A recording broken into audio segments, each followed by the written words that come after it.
Bueno, el problema de las máquinas térmicas es un poco el que le da sentido a la existencia de la termodinámica como disciplina. Digámoslo así,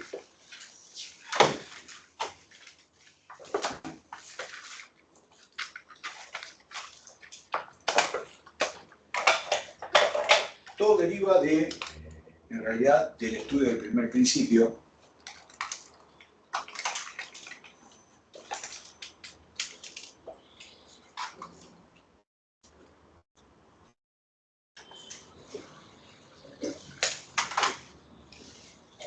en donde, ¿qué pasa? ¿Se acuerdan la gráfica en donde yo tenía U, P, B, no me acuerdo si estaban estas invertidas, no importa eso. Y acá tenía las isotermas. ¿Se acuerdan que yo tenía un punto al que llamaba 1 y iba hacia otro punto que U1 tenía coordenadas P1, B1, T1, iba hacia un punto U2 que tenía coordenadas presión 2, volumen 2, temperatura 2. ¿Hasta ahí se acuerdan? Bueno, si yo voy de este punto hasta acá y después vuelvo, o sea, volver al mismo lugar es lo que es la denominación del ciclo, ¿no es cierto? Volver al mismo punto de inicio es lo que uno denomina un ciclo. ¿Cuál será el delta U del ciclo? ¿Para el ciclo? Cero, ¿no es cierto? ¿Sí o no? ¿Estamos todos de acuerdo? Bueno, y según el principio, ¿qué era delta U? ¿Cómo era tu nombre? Discúlpame. Que según el primer principio, ¿a qué era igual el delta U, el cambio de energía interna? Calor. ¿Sí? ¿Más? Decirlo en inglés, work. Work. El trabajo. Ah, muy bien. Bueno, acá yo tendría que sumar la energía potencial, el diferencial de energía potencial y el diferencial de energía cinética. Como trabajamos con equipos que no se mueven en cambio de altura, esos diferentes los despreciamos. Entonces, si yo digo que delta U es igual a 0, lo que estoy diciendo es que el calor es igual a menos el trabajo. Hasta ahí matemáticamente no estoy mintiendo de ninguna manera, ¿verdad? Ahora, díganme en castellano, ¿qué me está diciendo esta igualdad? En castellano, ¿eh? Me lo tenés que explicar a mí, que estoy acá tomando un ley en el bar. ¿Qué me está diciendo esto? El calor tiene que ser lo opuesto al trabajo. Como oportunidad, vendémelo como oportunidad. Que todo el trabajo que realice sobre el sistema se aprovecha en calor. O que puedo convertir el calor en trabajo. Alguna vez en el siglo XVIII alguien se dio cuenta de esto y dijo, entonces con calor yo puedo hacer mover algo. Y se inventó la máquina a vapor. Este es el origen de la máquina a vapor. Y a partir de ahí viene el estudio de la termodinámica. ¿Por qué? Porque lo que se quería era optimizar la máquina a vapor. Optimizar la forma en que se dieron cuenta que para hacer un movimiento muy chiquitito hay que quemar un montón de árboles. O sea, necesitaba mucho valor para hacer muy poquito trabajo. ¿Me van siguiendo? Entonces eso es lo que se quería optimizar. Y de ahí surge todo el desarrollo de la termodinámica. Entonces, ahí aparece el estudio de las máquinas térmicas. Si ustedes van a ver, todas las máquinas térmicas que nosotros vamos a estudiar son máquinas que se desarrollaron entre fines del siglo XVIII y principios del siglo XX. Vamos a transformar trabajo en calor y viceversa. Entonces, para eso vamos a utilizar distintos ciclos, es decir, vamos a utilizar arreglos de equipos que puedan salir de una energía interna y volver a la misma. ¿Estamos de acuerdo? Entonces vamos a estudiar varios ciclos, el ciclo Otto, el ciclo diésel, el ciclo de Rankine. El ciclo Otto y el ciclo diésel se usan hasta hoy en día, son la base de cómo se mueven los autos, digo, ¿no? El ciclo de Rankine, el ciclo Stirling, los refrigeradores. Bueno, y ya nos vamos a metiendo en lo que es el segundo principio de la termodinámica. El segundo principio de la termodinámica. No vamos a ir tan a fondo porque, bueno, en esto yo les quiero hacer un reconocimiento. La verdad que avanzamos de una manera que nos permitió, por la onda que le pusieron a ustedes, ¿no? Que nos permitió ya estar en donde deberían estar en cuanto al avance. Así que me parece que no tiene sentido meter el segundo principio en la clase de hoy, porque podemos desarrollarlo con tranquilidad y que no se apuren. Entonces, vuelta. Delta U, la diferencia de energía interna, es la suma del calor más el trabajo. Si U es constante, entonces el calor es menos el trabajo o viceversa. Entonces, procesos donde el trabajo se convierte en calor pueden ser procesos indefinidos, no me molesta demasiado, y es en general cualquier proceso en donde yo hago trabajo se pierde calor en forma de rozamiento. Así que son muchísimos procesos, no tienen mucho, quizá después vamos a encontrar uno que tiene utilidad, pero por lo pronto son los procesos más universales. Y procesos donde el calor se convierte en trabajo no pueden utilizarse indefinidamente, pues implican un cambio de estado del sistema. Si vos le das calor, vos das calor, vos das calor, vos das calor, vos das calor, vos das calor, ¿qué va a pasar? Y si tenés algún líquido va a tender a hervir, ¿se entiende? Es muy difícil que dando trabajo solamente tengas un cambio de estado. Pero cuando trabajás con el calor esas cosas pasan. Cuando sacás calor te podés ir por abajo del punto crítico, ¿no es cierto? Y ahí ya empezás a tener dos estados. Y si te vas mucho más abajo tenés tres. ¿Me van siguiendo? Bueno. Entonces, ciclos térmicos. ¿Qué vamos a denominar los ciclos térmicos? Son cambios en los cuales el delta U termina siendo cero.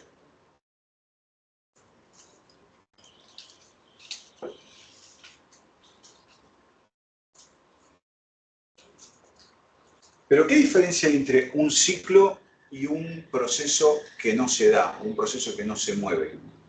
En un ciclo yo voy de delta U1 a delta U2, de U1 a U2, a U3, a U4 y vuelvo a U1. El ciclo que no se mueve, estoy en U1, empieza el proceso y termina el proceso en U1, ¿se entiende? Pero no me voy a ningún lado. Eso en general los problemitas que vemos de gases ideales cuando delta T igual al 0, delta U igual al 0, pero porque no varió. No porque varió y volvió al mismo lugar. ¿Se entiende que son conceptos diferentes? ¿Hasta acá se entiende lo que vamos planteando? Entonces, yo voy a tener mi sistema y mi sistema, desde un foco más caliente, toma calor. Y ese calor va hacia un foco más frío. ¿Está bien? Ahora, lo que yo voy a ver es que esa transferencia de calor, ese transporte de calor, no va a pasar todo de uno hacia el otro. Puedo aprovechar para sacar calor de trabajo del medio a través de un arreglo de equipos. El listado de equipos que yo puedo usar para hacer un ciclo, ¿se acuerdan que yo les di un link? Donde estaban las toberas, las turbinas, las válvulas, todo lo que uno puede usar para armar un ciclo. No me quiero adelantar porque después lo vamos a ver caso por caso. Pero entonces, ¿qué es una máquina térmica? Es esto, ¿cierto? Desde un depósito caliente, llevo el calor, pasa por la máquina y va hacia un depósito frío. Y se genera trabajo. Esto es una máquina térmica. ¿Qué pasa acá adentro? Bueno, eso es el ciclo. Y hay distintos ciclos. Y puedo inventar nuevos si quiero. ¿Cómo te va? Entonces, siempre la representación de la máquina térmica es igual. Tiene que haber calor, tiene que haber trabajo. Y a partir del flujo de calor, yo produzco trabajo. La máquina térmica lleva cierta sustancia de trabajo a través de un proceso de un ciclo, durante el cual la máquina extrae energía térmica, QC, de un depósito caliente a la temperatura TC. Realiza trabajo y elimina energía térmica QF hacia el depósito frío. Esto, como es una definición, definimos máquina térmica, es esto. Ahora, ¿qué me pregunto yo? Sí, ¿y cómo lo haces? ¿Cómo lo haces? ¿Qué es lo que pasa ahí adentro? ¿Y qué sé yo? Que acá adentro tiene que haber un ciclo. Acá adentro tiene que haber un cambio que empiece en un lugar y termine en el mismo lugar.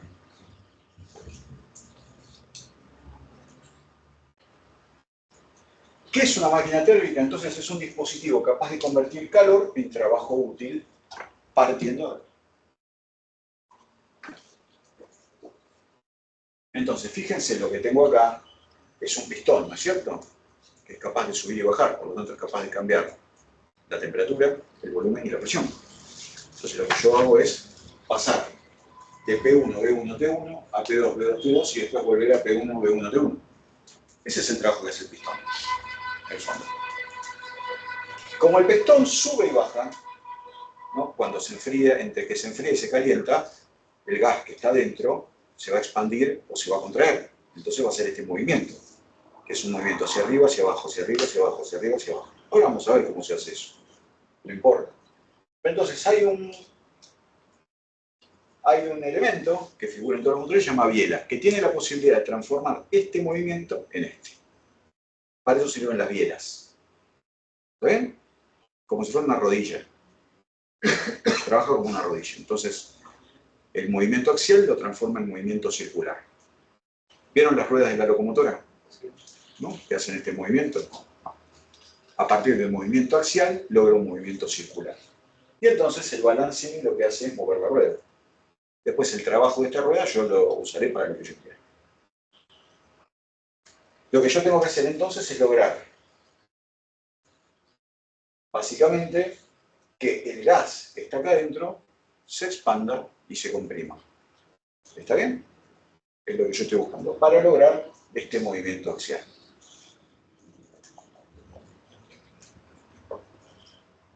¿Vieron el pajarito ese que tiene un gas adentro que se va para la cabeza del pájaro?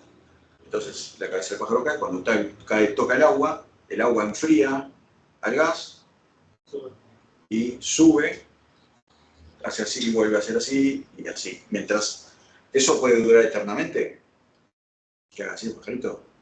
¿Cuándo se acaba? Cuando la temperatura del agua, cuando el agua ya no puede enfriar más al pico del pajarito. No existe la máquina que funcione eternamente. En algún momento las temperaturas se equiparan. O se acaba el calor. Claro. Exactamente. Exactamente. Acá, ¿cuándo para la máquina? Cuando se acabó el carbón. Si yo le echo echar el carbón, acá ya no pasa más calor a ningún lado. ¿Se entiende? No existe la máquina que pueda recuperar el 100% de la energía y volver a meterla en el ciclo. Esa es una máquina de movimiento perpetuo que, por el primer principio de la termodinámica, sabemos que es imposible. No se preocupen tanto por entender este mecanismo. Entiéndanlo intuitivamente. ¿Está bien? Después vamos a ver ciclo por ciclo. Cada uno de los ciclos que existen los vamos a estudiar. Entonces, en los motores térmicos, yo sé que siempre el calor que fluye desde la fuente caliente tiene que ser mayor al calor que pasa del ciclo a la fuente fría. ¿Por qué? Porque en el medio parte de esa energía se fue como trabajo.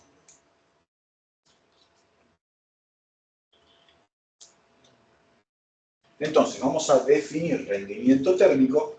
Uso las barras de módulo para sacarme de encima el problema del signo. Pero yo sé que si usamos nuestro signo, el trabajo cómo tiene que ser en esto que vimos hasta ahora. Negativo, ¿no es cierto? Y el calor, el QC es positivo y el QF es negativo. ¿Está bien? Para no tener problemas con los signos, vamos a usarlo en forma modular. Por ahora. Entonces, ¿qué es el rendimiento térmico? Se denomina con la letra Nu. Y es el trabajo que yo logro hacer dividido el calor que aporté.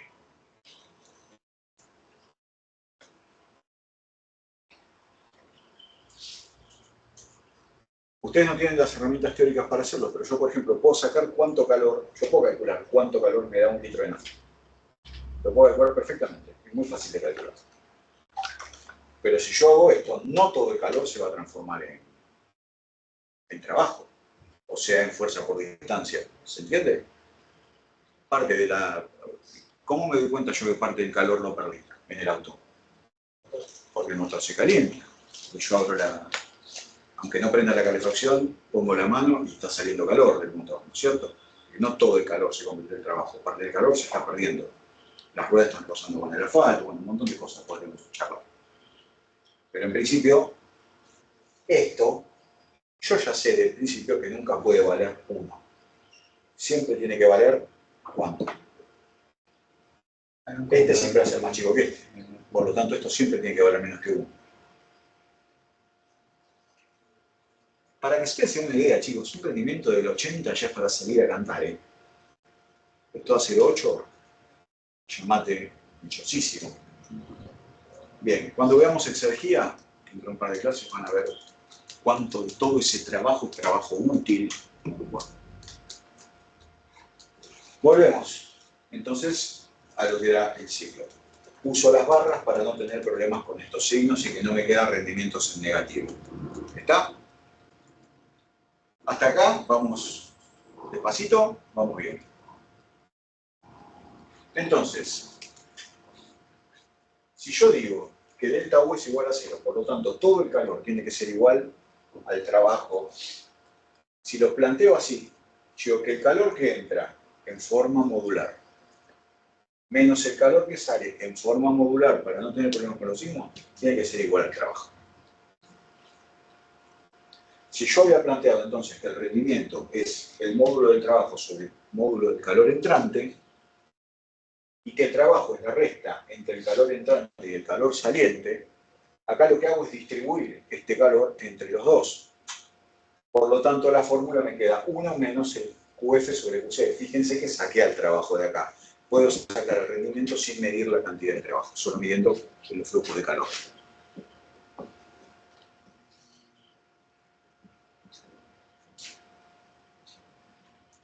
Entonces, fíjense, si QF fuese 0, ¿qué estoy diciendo si digo QF es 0? O sea, el calor que se me escapa es 0. ¿Qué estaría diciendo?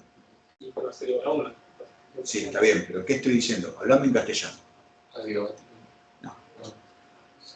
Entra calor, sale trabajo. Exactamente. Entra calor, sale trabajo y estoy diciendo, no estoy perdiendo nada de calor, estoy transformando todo el calor en trabajo. Si eso pasara, el rendimiento sería 100%. ¿Esto es posible? No. No puede pasar. Entonces, motores térmicos básicos con los que ustedes se van a encontrar, los de combustión externa, el motor de Stirling y la máquina a vapor. Se hace la combustión afuera del pistón, afuera del cilindro. A ver, el gas ya entra caliente. ¿Está bien? Y se enfriará, no sé. Motor de combustión interna, ¿qué quiere decir eso? Que la explosión se hace adentro, se inflama adentro del pistón. Se da adentro del pistón. ¿Quiénes son los dos motores de combustión interna? El de gasolina, que llamamos ciclo de Otto, o ciclo Otto, y el motor diésel. Esos son los motores básicos de combustión interna. La máquina a vapor es lo que llamamos el ciclo de Rankine.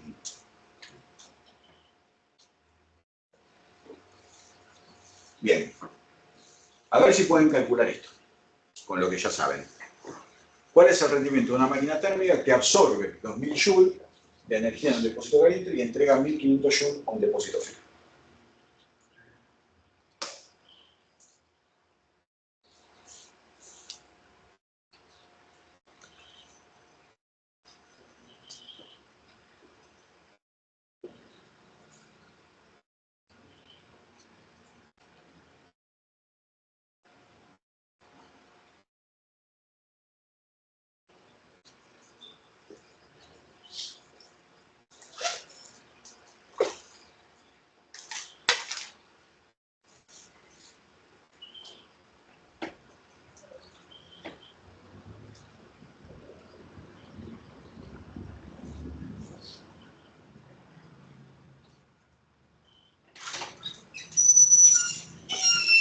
Hola, ¿cómo le va?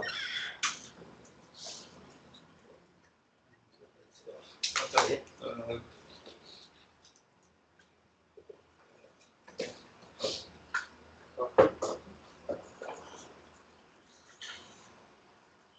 Del 25%. ¿Cómo lo calculaste? 1 menos 1500 sobre 1000.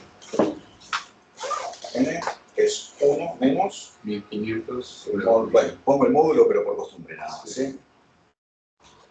1500 UF Joules Joule sobre sobre 2000. Joule. Muy bien. Eso es 1 menos 15 sobre 20. ¿Puedo usar la otra? Te va a dar, sí, lo que pasa es que, ojo, que yo no te di los valores del trabajo. Entonces, lo único que puedes usar son los valores del calor. Por eso, yo usé justamente el calor final inicial. Acá. Por eso. Sí, sí, sí. O si no, puedes usar esta, que es exactamente igual, ¿no? Nu es igual a UC menos menos QF menos por el QC. sobre QC. Eso es. ¿Ven? Es lo mismo. Exactamente. lo mismo. Bien.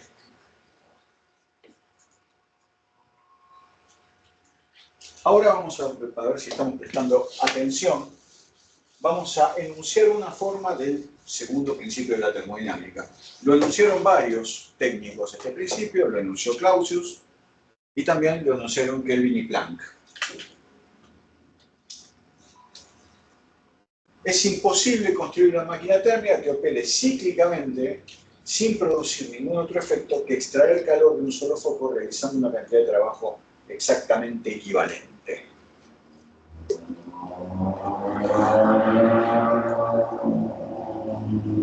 Dicho de otra manera, es imposible construir una máquina térmica con rendimiento del 100%.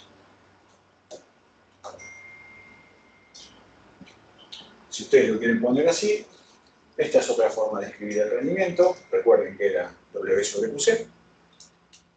Está planteado de esta manera. Y esto siempre tiene que ser menor a 1, obligatoriamente. Es una desigualdad obligada.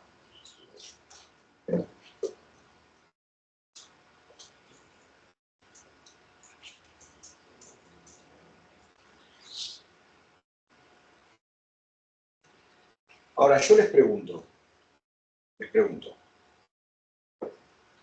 ¿conocen de la vida algún aparato, alguna máquina capaz de sacarle calor en vez de pasar calor del foco caliente al foco frío, hacerlo al revés, sacarle calor a lo que está frío y mandarlo por otro lado?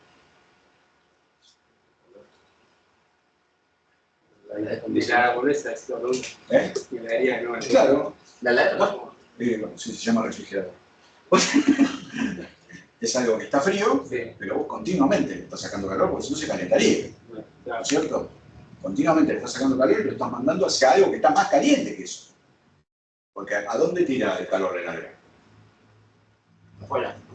Claro, ustedes tocan atrás, que está ¿no es cierto? Tocan atrás de la heladera y está largando calor, ¿no es cierto? Lo ven, ponen la mano y lo ponen en el cuerpo. Entonces, ¿qué está haciendo la heladera? Está sacándole calor, algo que está más frío y mandándolo hacia un fuego que está más caliente. Pero ¿cuál es la diferencia? Cambia el sentido del trabajo. La heladera no me da trabajo, lo hace. ¿Se entiende? Toma trabajo para hacer eso. Eso se llama bomba de calor o refrigerador.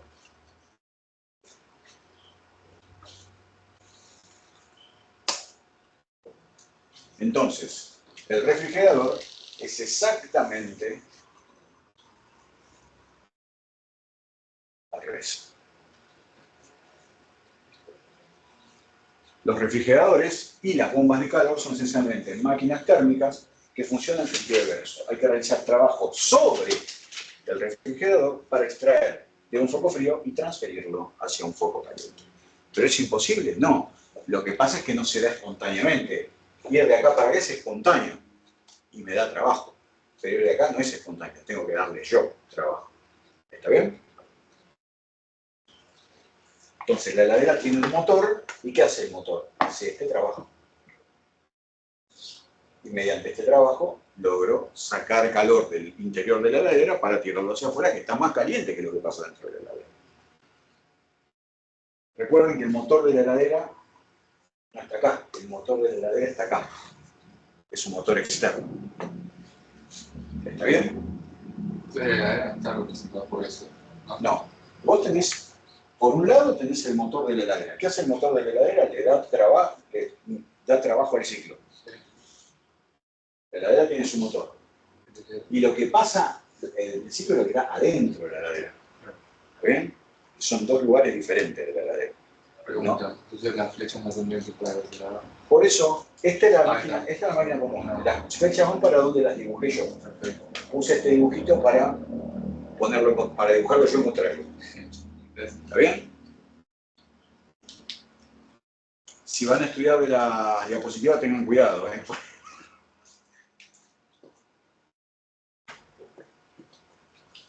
Bien. Entonces, ya tenemos el concepto de máquina térmica. El refrigerador es un caso particular de máquina térmica.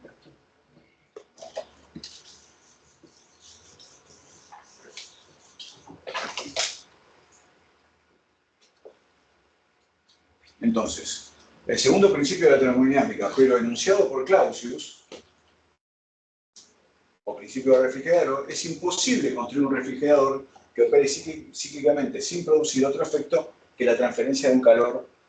¿Qué está diciéndole? Que no se puede, que este ciclo que ustedes ven acá, esta máquina W tiene que ser mayor a 0. Si W es 0, esto no se puede dar. ¿Está bien? Eso es lo que dice Clausius. En términos simples, la energía térmica no fluye espontáneamente de un objeto frío a un objeto caliente, pero puede fluir. No fluye espontáneamente, pero puede fluir si yo lo obligo. Hay que ser duro.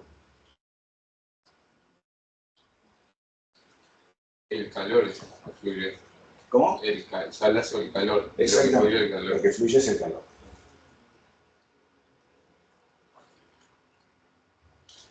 Bien. En los refrigeradores yo mido algo que se llama coeficiente de eficacia. Entonces vuelvo. Si delta U es igual a 0, entonces es igual al Q neto. ¿Qué es el Q neto? La diferencia entre el calor que entra y el calor que sale, menos el trabajo neto del sistema. El trabajo neto es el calor que viene del flujo frío menos el calor que va bien hacia el flujo caliente, y el trabajo neto del sistema es igual a menos el trabajo sobre el sistema. ¿Se entiende? Entonces, el trabajo que se hace sobre el sistema es el QC menos el QF.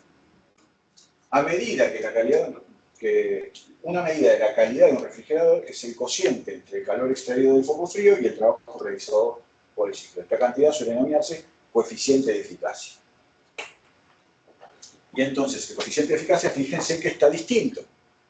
Porque el coeficiente de eficiencia, que era de las máquinas térmicas comunes, era W sobre Q.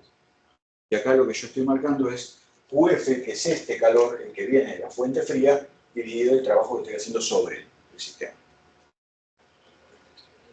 Naturalmente, como yo invertí las cosas, antes se acuerdan que esto tenía que ser menor a 1, por lo tanto esto ahora tiene que ser siempre mayor a 1, estrictamente. Es el coeficiente de eficacia. Profe, Sí. ¿cuál es la diferencia entre el neto del sistema y el sobre el sistema? Esto es el neto. Ah, vos decís esto. Sí. Si vos te parás en el sistema, ¿está bien? Este trabajo, ¿qué signo tiene? Vos estás parado acá. ¿Cómo te llamas vos? Carlos. Carlos. Carlos está parado acá. ¿Este trabajo para vos qué es? Positivo. Positivo, sí. Pero si estás parado acá, Negativo. la tenés negativo. Eso es lo que te está diciendo eso. Ok.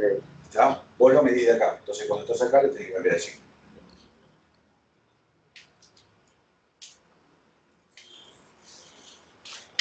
Bueno.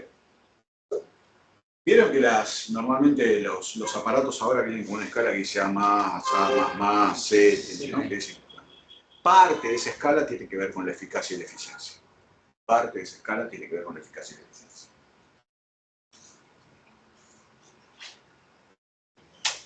Bien.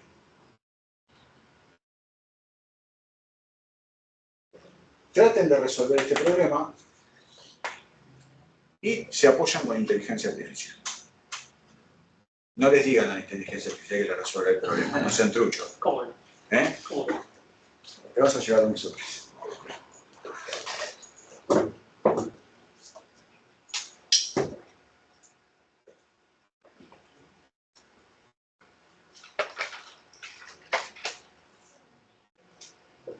Acá hay algo particular, chicos, que son 250 joules, pero son 250 joules por ciclo. Por ciclo.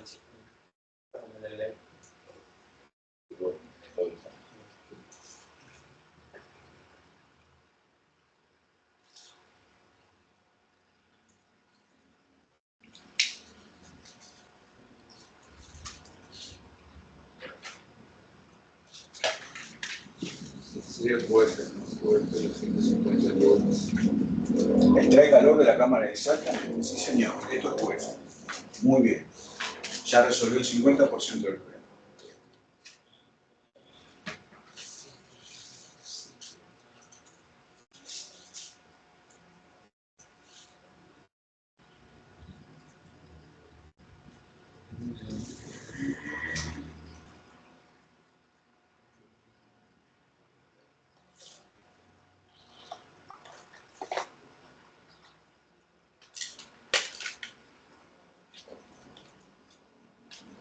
¿El calor se define, se puede definir por ciclo o es otra magnitud? Exacto, podés ponerlo, a ver, UF. decime cómo es la fórmula de el rendimiento. Es calor de enfriamiento, fría, Sí, o UF sobre el módulo calor de neto. QC. Ah, bueno, sí, claro. Dame el final. A ver, ¿cómo sería con respecto al calor? Al trabajo.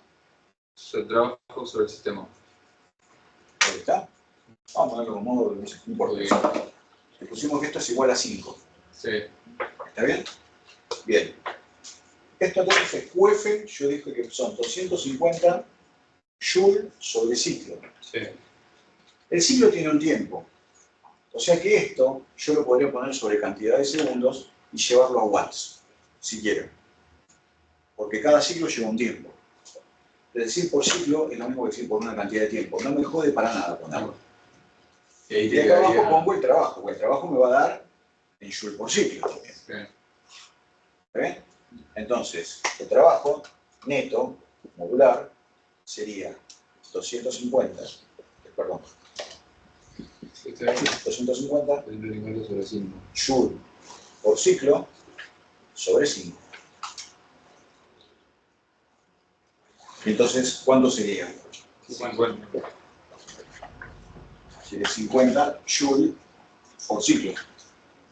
Es el trabajo por ciclo que requiere para operar. Muy bien. Si yo me paro en el sistema, presten atención, para no tener que volar. Si yo me paro en el sistema, ¿qué signo tiene estos 50? Si yo me paro en el sistema. ¿Cuál es el sistema de En la el sistema. Mi sistema es el refrigerador. Ah, el Positivo, positivo. Entonces está bien con este signo. Sí. ¿Está bien? Bien. Claro, ¿Y ahora? el sistema que ¿Cuánto calor por ciclo se descarga a la habitación, la cual constituye el depósito de alta temperatura de la heladera? O sea, Sí, de QC, ¿no? sería QC. ¿Qué me está preguntando? El valor del QC.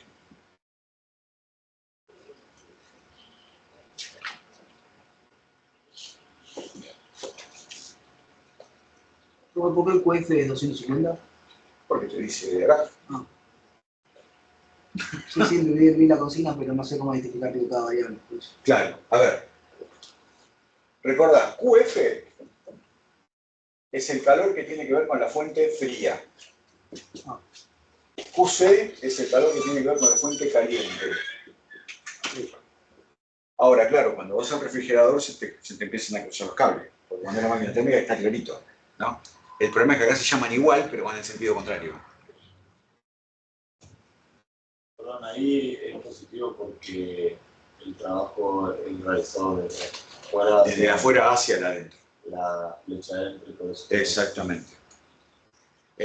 Tu sistema, que es tu ciclo, recibe trabajo, no lo da. Pero si me hay que preguntarse cuál es mi sistema. Tu En el ciclo, caso de la el ciclo. El ciclo. Preguntarse cuál es el ciclo. El ciclo es la relación. El ciclo es la relación entre la heladera y el afuera. Digamos que tu ciclo es eso. Claro, pero mi sistema es de la. Sí, por supuesto. Sí, sí. Sí.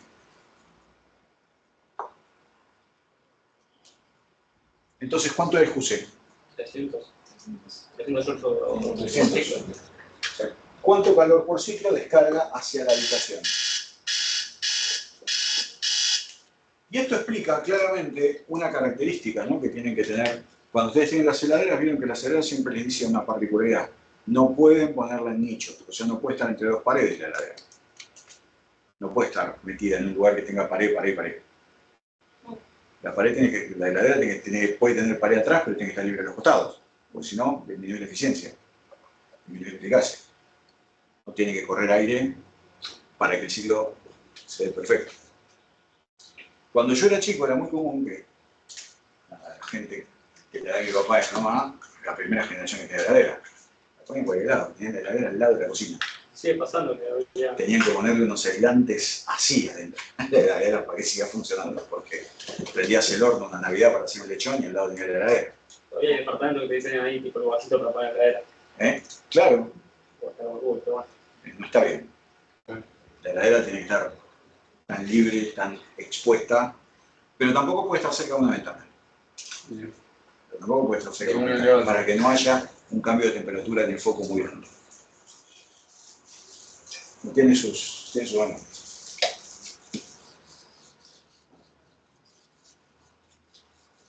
Bien. Es sencillo. Vamos a complicarla de a poco. Bien, les presento a Sadi Carnot. Eugène Sadi Carnot. De acuerdo con el segundo principio de la termodinámica, es imposible construir una máquina térmica que opere cíclicamente entre dos focos térmicos y tenga un rendimiento del 100%. Eso ya sabemos que no se puede hacer. ¿Cuál es el rendimiento máximo posible para una máquina? Esto es lo que se preguntó Sadi Carnot. Dice, Carnot fue un ingeniero francés que nació el 1 de junio de 1796 en París y murió allí mismo el 24 de agosto de 1832. Miren la ropa de Carnot, esto se los cuento, todos estudian ingeniería, ¿no? Sí. Miren la ropa de Carnot, ¿de qué está vestido? ¿Llegan a ver los botones? De soldado. Ingeniero solamente se era si estabas en el ejército, porque era una rama del ejército. El ingeniero era como si fuera la caballería, la infantería, la artillería y los ingenieros. Recién después de Napoleón aparecen los ingenieros que no trabajan en el ejército, por eso se llaman ingenieros civiles. Eso marcó también una particularidad de la ingeniería como disciplina. Que básicamente, ¿qué hacemos nosotros? Resolver problemas. Vos decime que tengo que matar. El problema moral es tuyo. Vos tenés que llevar esto de acá hasta acá. Vos tenés que lograr tanto joule. Vos tenés que tantos amperios. Punto. Y de la mejor manera posible. Para el otro están los licenciados.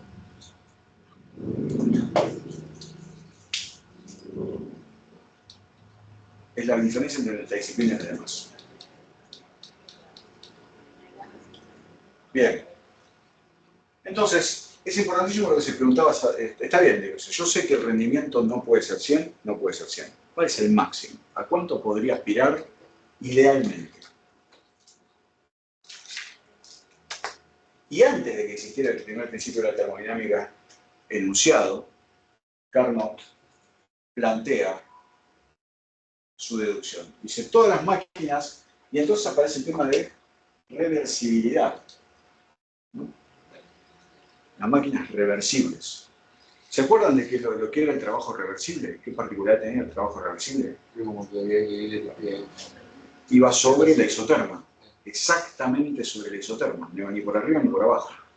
No iba a presión constante, la presión iba cambiando a medida que ibas aumentando el proceso. Entonces, todas las máquinas reversibles que trabajan entre los dos mismos focos térmicos tienen el mismo rendimiento. Y no hay ninguna máquina térmica que pueda tener un rendimiento mayor a este. Entonces, una máquina térmica reversible que trabaja entre dos focos térmicos se denomina máquina de Carnot. ¿Qué es una máquina reversible? No debe haber trabajo de fuerzas disipativas, es decir, se aprovecha todo. No puede existir conducción de calor debido a una diferencia de temperatura finita y el proceso debe ser cuasi estático, tremendamente lento.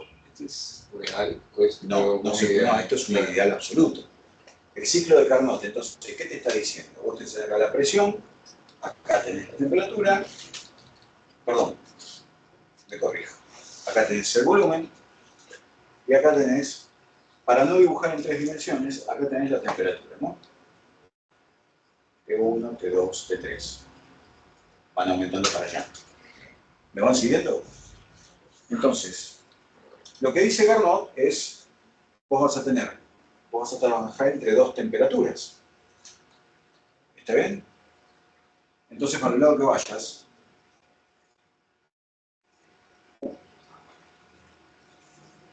¿cómo pasás de acá a acá, de acá a acá? Bueno, esto que estoy dibujando yo, ahora lo vamos a ver perfecto. Es lo que plantea él como ciclo de Carnot. Y a partir de Carnot, lo que nosotros tenemos es que los ciclos se empiezan a dibujar en diagramas presión-volumen. Entonces empezamos a entender que es un ciclo porque sale de un lugar y vuelve al mismo lugar. ¿Me siguen? Sí. Bueno, igual no sigue por lo que dice, vamos a verlo prolijo. Ahora. Bien. Este es el ciclo de Carnot. Acá lo tienen en representación gráfica y acá lo tienen como sería en aparatos. En una combinación de aparatos o en un aparato en realidad.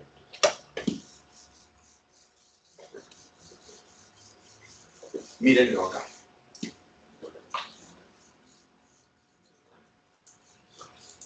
Empezamos acá.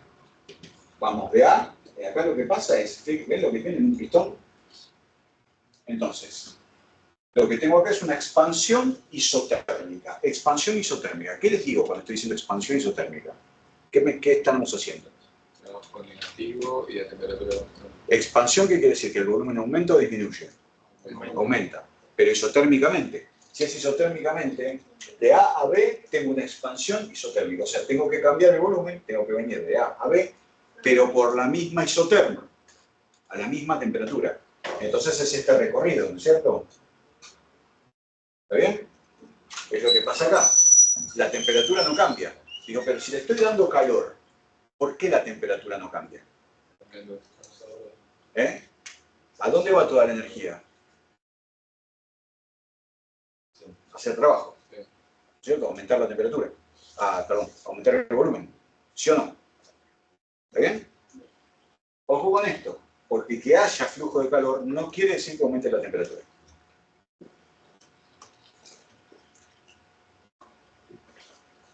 Entonces llegué acá, al punto B, primera parte del ciclo. Para que pase esto, tuve que darle calor. ¿Está bien? Sí. Muy bien.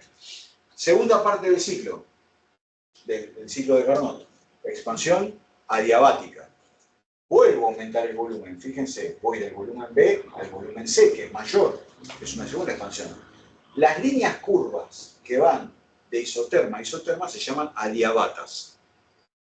Calor cero. Entonces, de acá hasta acá, fíjense, tengo una expansión, pero la expansión es adiabática, sin calor. ¿Qué es lo que cambió grande de acá a acá?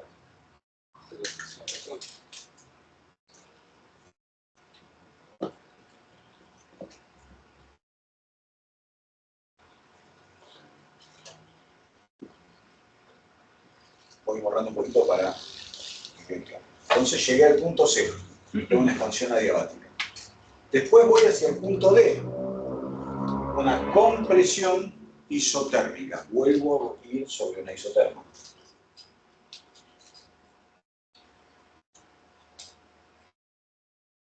Y entonces, para que esto sea un ciclo, ¿a dónde tengo que volver? ¿Y por dónde vuelvo? ¿Cómo cruzo de una isoterma? Para cruzar de una isoterma a la otra, puedo cruzar solo de dos formas. Para ir de una isoterma a la otra, puedo cruzar en vertical. En tal caso no hay trabajo, ni expansión ni compresión, porque estoy en el mismo volumen. O puedo cruzar por una adiabata, es decir, a calor constante aumento el volumen, o a calor constante disminuye el volumen según para dónde vaya la flecha. ¿Me explico? Entonces, acá viene calor y acá viene calor.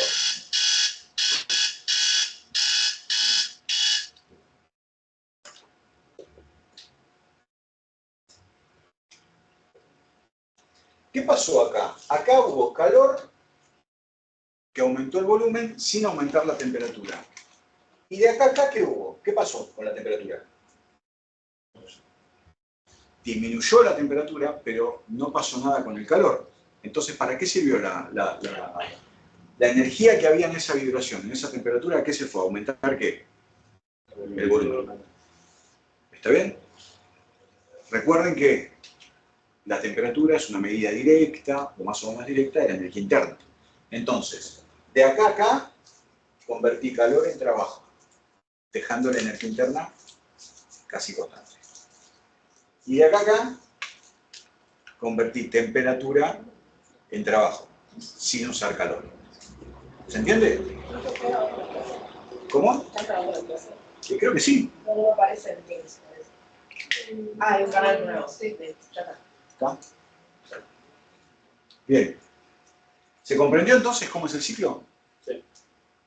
Ahora, cuando ustedes ven esto en un motor, Esto no es que va despacito, eso el ciclo se hace muchas veces por minuto.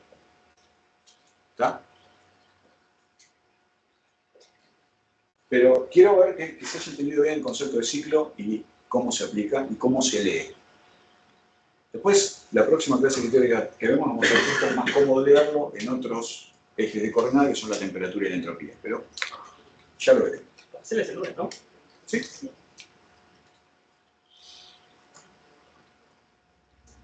Bien. Pregunta, profesor. Sí. PBAC, entonces el trabajo no es cero, se distribuye. No, en ninguno de los cambios el trabajo es cero. En ninguno de los... Lo que pasa es que si lo que estás trabajando es con un gas ideal, si estás haciendo un cambio isotérmico, quiere decir que la energía interna no cambió. Calor igual a trabajo. Calor, todo el calor se convirtió en trabajo. Y acá, en esta, toda la energía interna se convirtió en trabajo. Cuando venís de acá para acá, digamos, cedés calor, entonces disminuís el volumen, cambias el signo de trabajo. Y cuando vas de acá para acá, cambias el signo de trabajo, pero ganando temperatura. ¿Está bien? Se van jugando. Al final, el delta U de todo el ciclo es cero, pero por pedazos no necesariamente.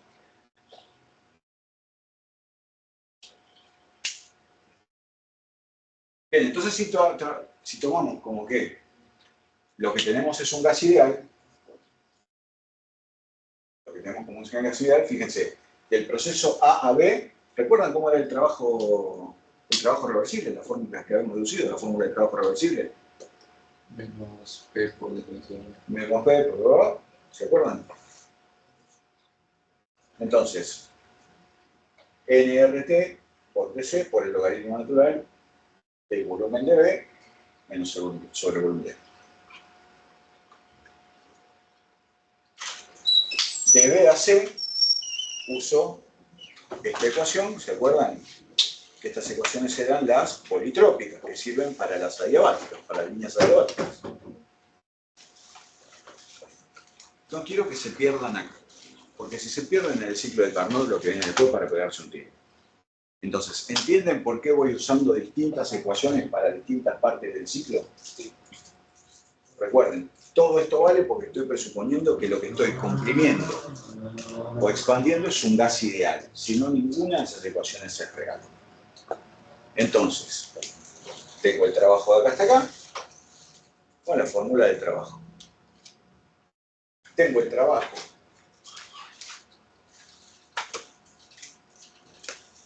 este trabajo, ¿qué es esto que saqué acá, chicos? Si lo tengo que dibujar, esto es el resultado de la integral, ¿se acuerdan? Entonces, ¿qué es? Todo este trabajo es esto, ¿no es cierto?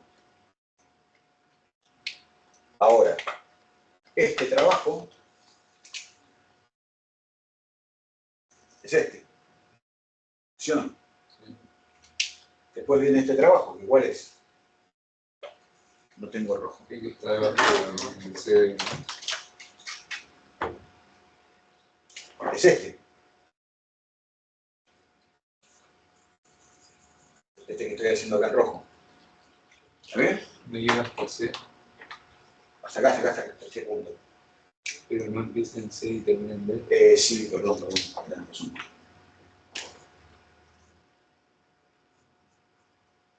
Todo ese trabajo. ¿Qué me estaría faltando para que me quede limpito el ciclo? El de B hacia... Este de acá. ¿No?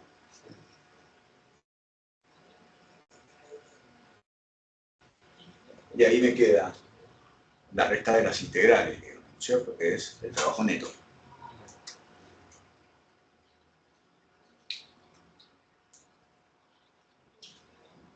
Se deduce entonces, vamos a la eficiencia. Vamos a la eficiencia. Si QF es igual a QC, perdón, si el rendimiento es 1 menos QF sobre QC, yo QF y QC sé cuánto valen, si yo los pongo en esta ecuación, se cancelan todo menos las temperaturas.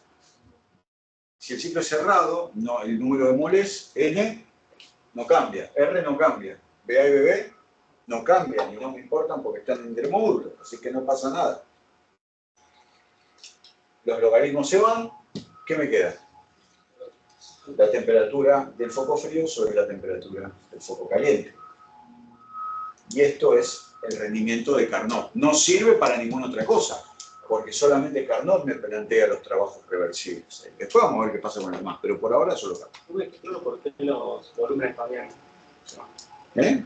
No me queda claro por qué los volúmenes se simplifican. El logaritmo, el módulo del logaritmo de BB sobre BA es igual al módulo del logaritmo de BA sobre BB. Perdón. Esta porquería no funciona.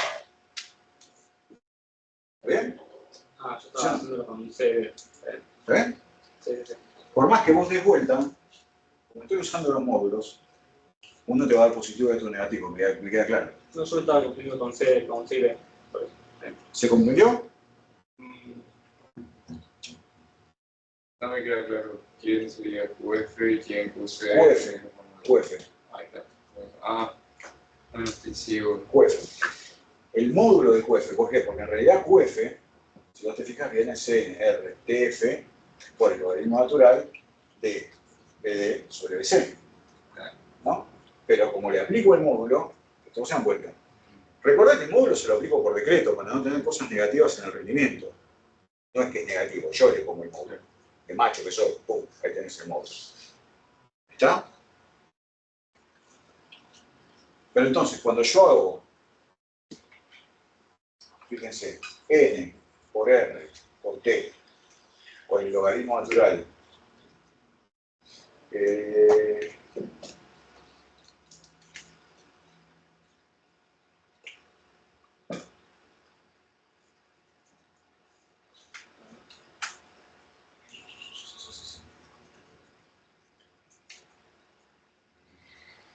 UF, BC, CB.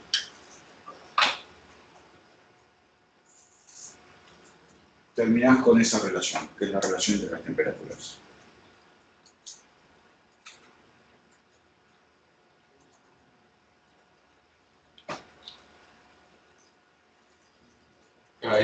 Ahí usó que en el uso BC. Ojo, no se olviden de esta parte. Claro, eso te quería decir. No se olviden de esta Cambiaría, parte. por eso. ¿Está bien? Yo la di por sentada, perdóname. No. Y en la etapa final se deduce que esta división tiene que ser igual a esta división.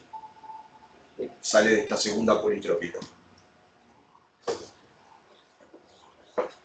Recuerden entonces, de todas maneras, que esta fórmula se llama rendimiento de Carnot porque solamente es válida para el ciclo de Carnot.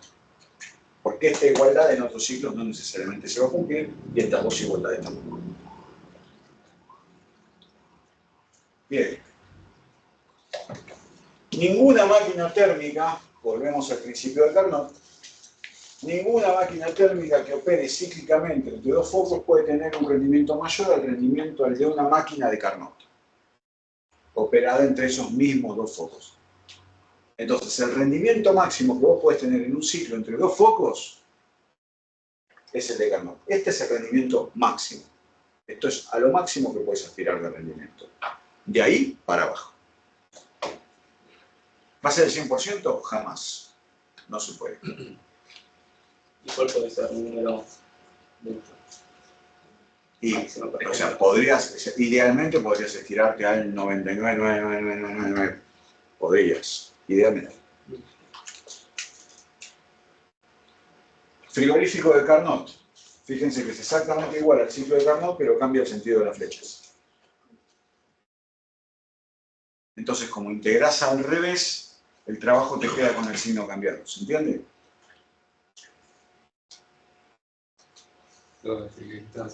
Vos acá estás haciendo el mismo ciclo, pero el ciclo que vimos recién iba de acá para acá, de acá para acá, de acá para acá y de acá para acá. Ahora lo estás recorriendo exactamente al revés. Estás yendo de acá para acá, de acá para acá, de acá para acá y de acá para acá. ¿Qué pasa con la integral vectorial cuando la recorres al revés? Te cambia el signo. ¿No? No me quiero meter con análisis 3, pero Por ahí venían los tiros. El coeficiente de eficiencia, entonces, va a estar dado por la fórmula TF sobre TC menos TF, y esto tiene que ser mayor que 1.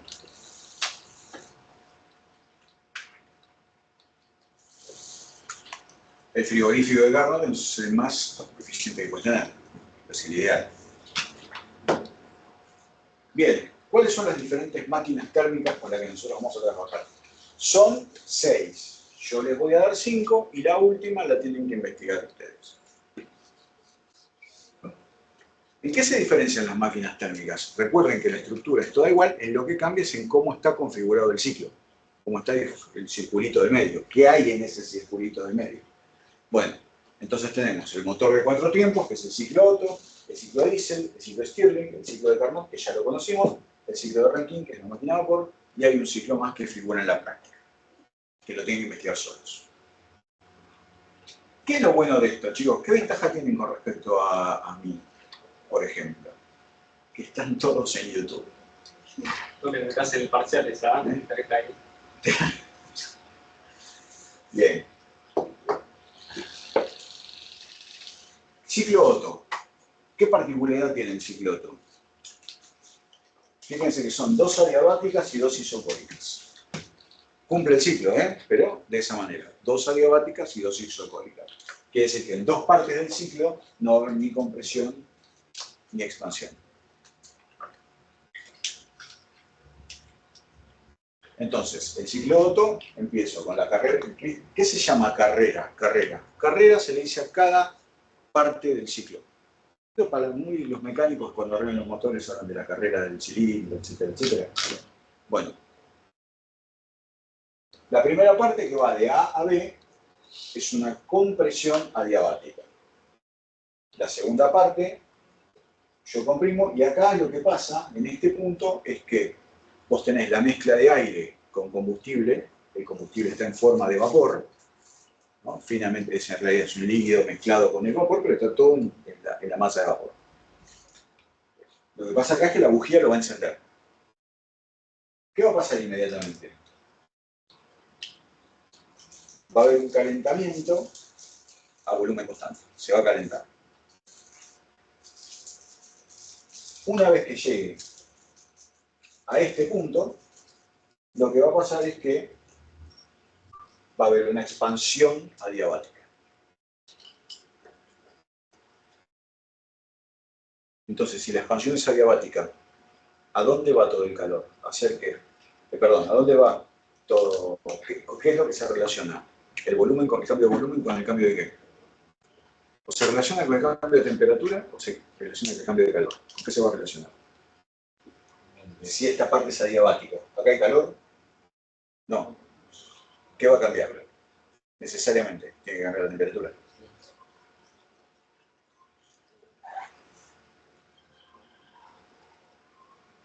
El CD es la que se llama la carrera de potencia. Es una expansión adiabática. ¿No?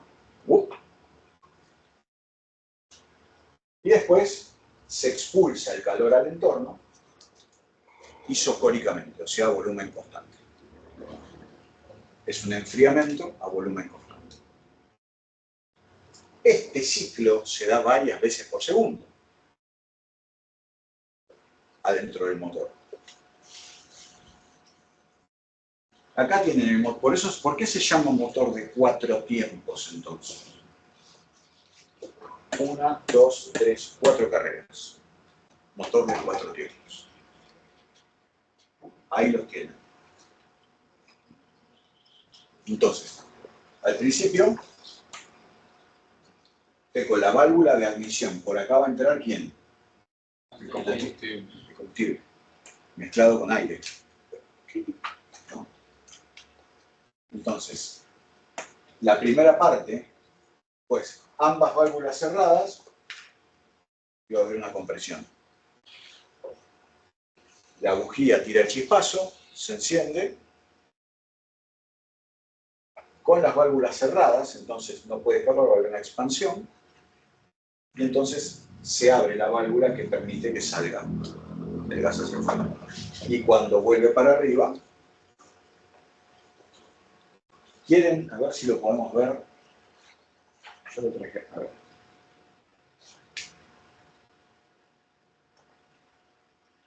A ver si lo podemos ver. Yo tengo toda la intención de que lo podamos.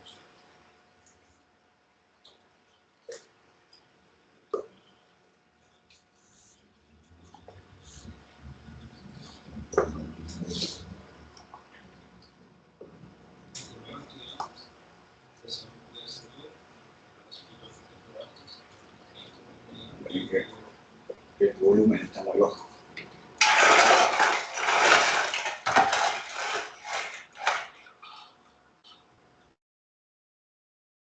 No, el teclado te pregunta.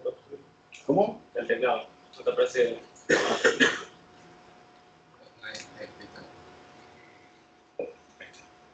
Gracias. Hablarles del ciclo termodinámico del motor Otto. Empezaremos por explicar el cilindro y sus componentes. Acá tenemos lo que es el cilindro. Entonces, acá podemos encontrar la válvula de escape, lo que es la bujía, la válvula de admisión, la cámara de combustión, el pistón, la biela y el cigüeñal. Lo que pasa acá, cuando sube y baja el pistón, es un movimiento. Para el que nunca vio un cigüeñal, ¿qué es el sistema del cigüeñal? ¿Vieron cuando ustedes andan en bicicleta? Mientras un pie baja, el otro sube. Bueno, eso es un cigüeñal.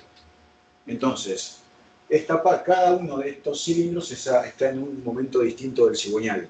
¿Se entiende? Entonces hace el trabajo como si fueran las dos piernas. Dos cilindros, este y otros. No, nunca tengo un solo cilindro en un auto. ¿Está?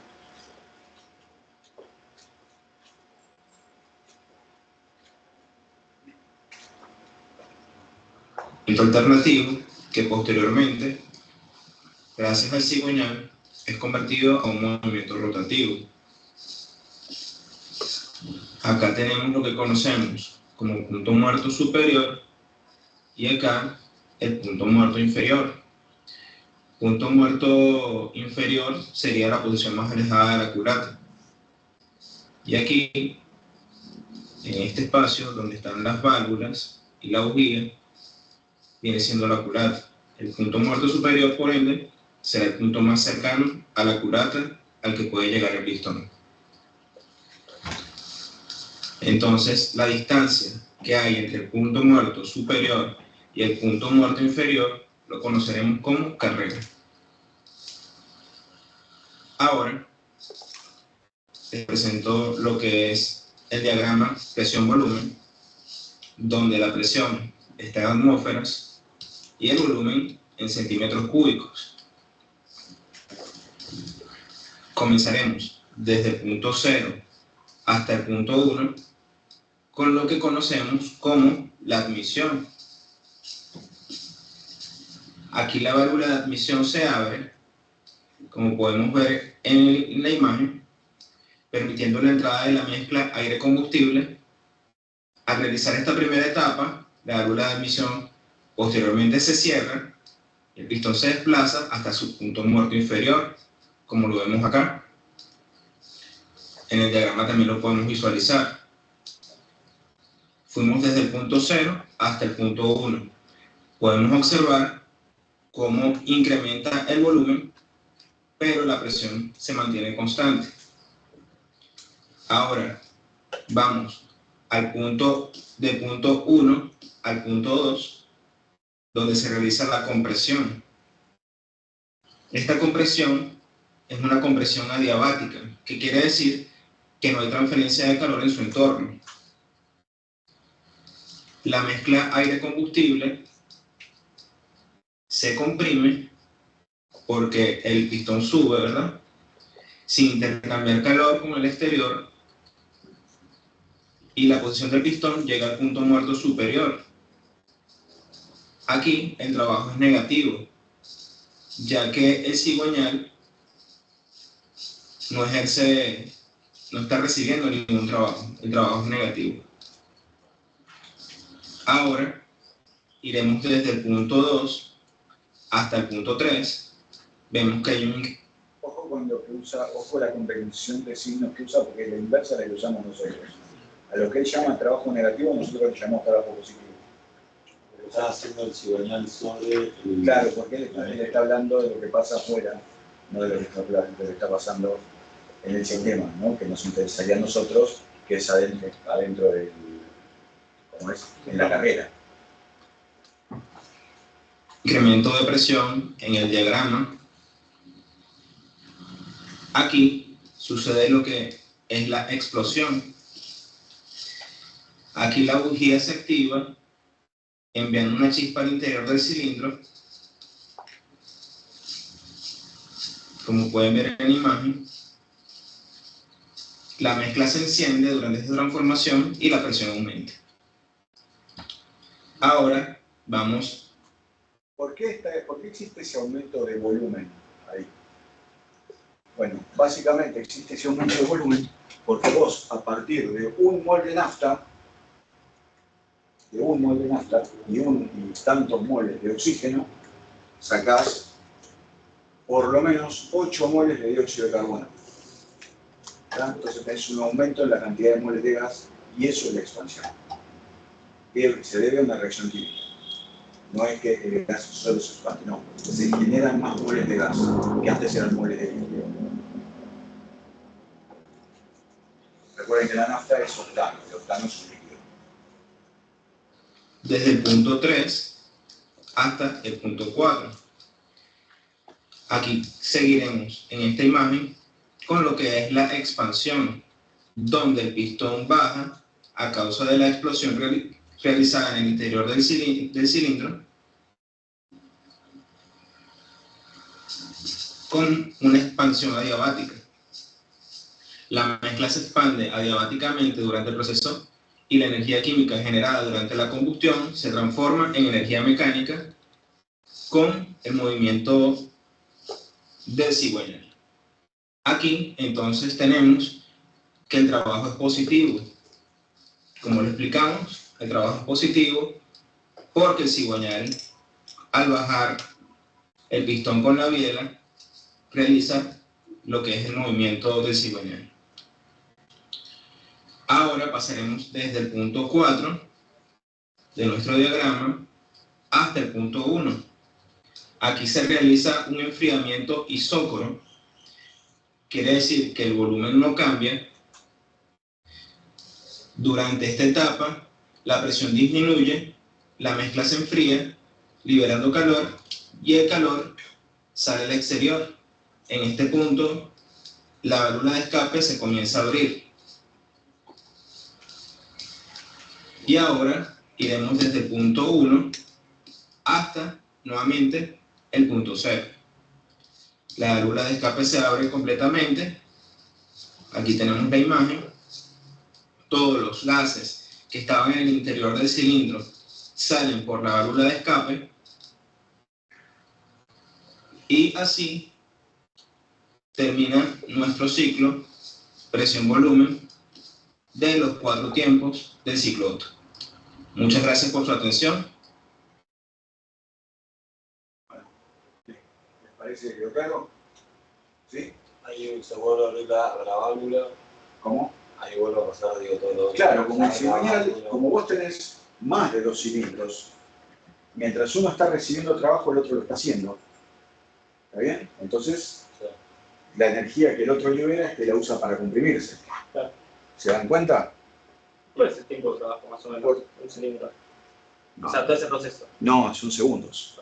Segundos. Menos. Pueden ser varios ciclos por segundo. El tema es el primer ciclo. ¿De dónde sacás la energía? Del burro. Claro, del burro. Los autos modernos no tienen burro, te aviso. En tal caso, toda la energía viene de dónde? La del burro también. O sea, el motor en sí. De la batería.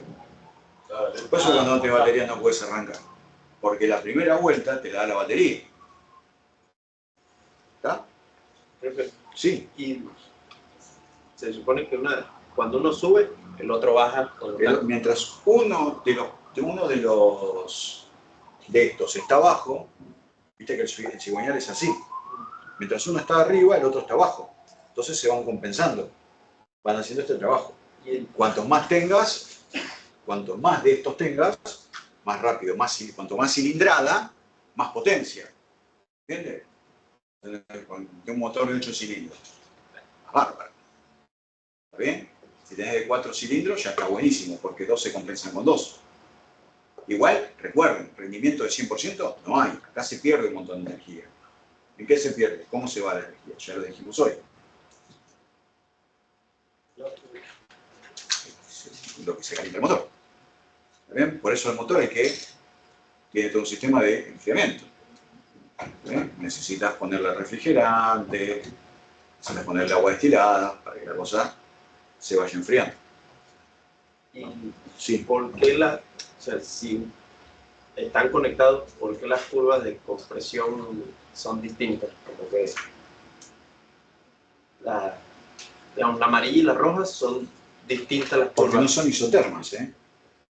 Sí, pero digo que si la curva de amarilla sería cuando el otro... No, este gráfico es para uno solo, no para dos. Sí, pero la compresión, esta amarilla viene porque Mientras un cilindro está haciendo este recorrido, Ajá, el cilindro que está al lado está haciendo este recorrido. por eso. Y el que viene en la roja Sí. es el que le pasa energía al otro para comprimirse. Viste que esto tiene que subir para comprimirse. Bueno, esta subida de algún lado viene. Y si están conectados, ¿por qué son distintas? ¿No? Deberían ser como que igual como este baja, el otro No, sube. lo que tiene que ser igual es el trabajo que se compensa, que no es lo mismo que sea igual la curva. Lo que tiene que ser parecido a la cantidad de trabajo que va de un lado al otro. ¿Está bien? No es lo mismo, ¿eh? No es lo mismo. Lo que vos tenés que tener es que entre el 0 y la amarilla, la superficie tiene que ser igual a la que marcaste acá. Eso sí. Pero no te confundas la integral con la forma de la curva. Acuérdate que la integral es el área bajo la curva. El área entre la roja y la amarilla es igual que entre la amarilla y la parte de abajo. De verdad. ¿Está bien? Eso es lo que se tiene que compensar. Y tampoco se compensa perfectamente. Tampoco se compensa perfectamente.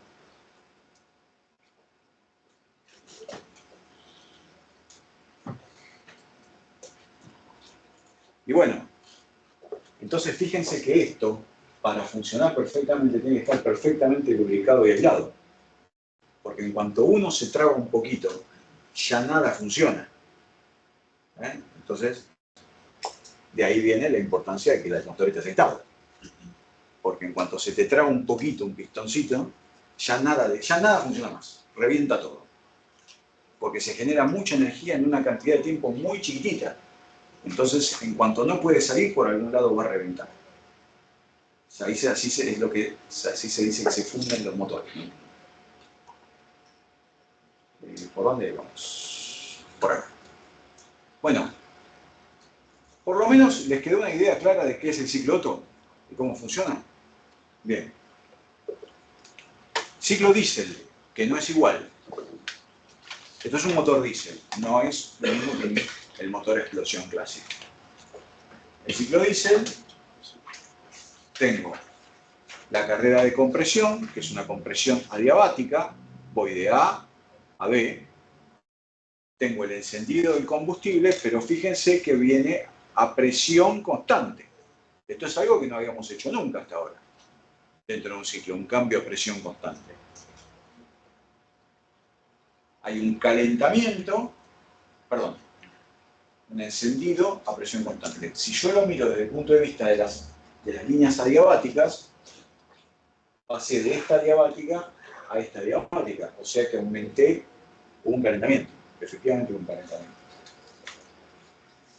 Después tengo la de C a D, la carrera de potencia, que es una expansión adiabática, y después tengo la expulsión de los gases al entorno, que es un enfriamiento a volumen constante. ¿Dónde entra calor? Y cuando paso de una adiabática a la otra. Cuando paso de acá a acá, tengo calor que entra, cuando paso de acá a acá, tengo calor que sale. Las adiabáticas son a calor constante. Entonces, cuando paso de calor a calor, tengo que tener un flujo de calor. Yo lo que estaba pensando en un motor diésel, justamente la bujía es incandescente, no se pone siempre tan eso. Ahora vamos a ver. No te guíes por mí. Vamos a ver directamente. Fanta Pomelo. No hay espacio para los celos con Fanta. Nuevo gran sabor Pomelo. Ahora más deliciosa. ¿Usás alguno de estos todos los días? Entonces, quédate mirando este video. Quiero que conozcas la nueva máscara de tratamiento de trabajo de generación 10 con un 12% de colágeno cobre. Ayuda. Hoy, en este capítulo de los ciclos de potencia de gas, vamos a ver el ciclo diésel, el cual es el ciclo ideal para las máquinas de encendido por compresión en este curso de termodinámica 2. Bien, entonces, vamos a empezar con la parte teórica del ciclo diésel, a comparación del ciclo Otto, que ya lo vimos en los videos anteriores. Te lo voy a dejar aquí por una pequeña anotación, si no has visto la parte teórica del ciclo Otto y los dos ejercicios que resolvimos a su vez. Bien, vamos a empezar entonces con la parte teórica de este nuevo subtema, el cual es el ciclo diésel, el ciclo ideal para las máquinas de encendido por compresión. Me dice, el ciclo diésel es el ciclo ideal para las máquinas reciprocantes ECOM. ECOM tengo que tener en cuenta que significa encendido por compresión. Entonces, el motor de encendido por compresión por primera vez fue propuesto por Rudolf Diesel en la década de 1890. Muy similar al motor de encendido por chispa estudiado en la última sección. Los motores de encendido por chispa son los motores Otto, en el cual la diferencia principal está en el método de inicio de la combustión. Podemos observar aquí dos máquinas, vamos a tomar así de esta manera, el motor de gasolina y el motor diésel. Motores de encendido por chispa y motor de encendido por compresión. Primeramente, aquí los motores de encendido por chispa, los cuales también son conocidos como los motores de gasolina, tenemos este sistema, aquí en el cilindro, donde debería ser la cámara de combustión, tenemos contenido una mezcla de aire y combustible que se comprime hasta una temperatura inferior a la temperatura de autoencendido del combustible. ¿Qué se refiere con autoencendido? Es decir, de que el proceso de combustión no inicia por cuenta propia. Entonces, ¿cómo iniciaría aquí ese proceso de combustión? Para los motores de gasolina, tenemos de que el proceso de combustión inicia. Una cuestión química, que no tienen por qué conocer ni todos ni nadie.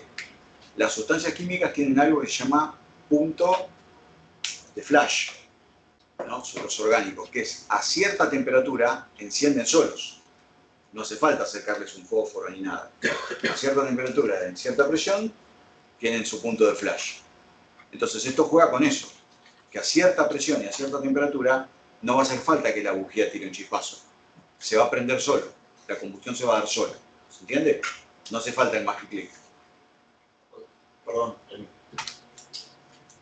eso es lo hace referencia a o sea, esa es la diferencia con el diésel o esa diferencia en el ciclo Otto. En el ciclo Otto vos no llegás a la temperatura de ignición. De chispa ya. Tenés que poner una chispa. ¿Está bien? Acelerás el proceso vos con la bujía. Sí. En el ciclo diésel vos llegás a las condiciones en las cuales la combustión será espontánea.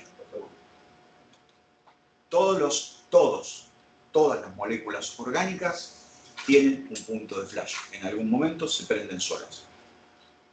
En general no se llega. Nosotros estamos llenos de productos orgánicos y no andamos flotando por ahí. No es fácil llegar. Pero hay cierta temperatura a la cual la combustión, si hay suficiente cantidad de oxígeno, se va a dar sola. Recuerden, otra cosa importante para que tengan en cuenta, ¿qué es una combustión? Es una definición. Combustión es una molécula orgánica más oxígeno da dióxido de carbono más agua. Como la cantidad de moléculas de dióxido de carbono es mucho más grande que la cantidad de moléculas que se prendió fuego, es por eso que se hay una expansión de los gases. Aumentó la cantidad de moles. No la masa es la misma. Lo que aumentó es la cantidad de moles. Si no están mucho en reacciones químicas, les puede resultar un trabalengua. Les aseguro que es muy sencillo. No les estoy pidiendo que lo sepan, pero créanme por ahora.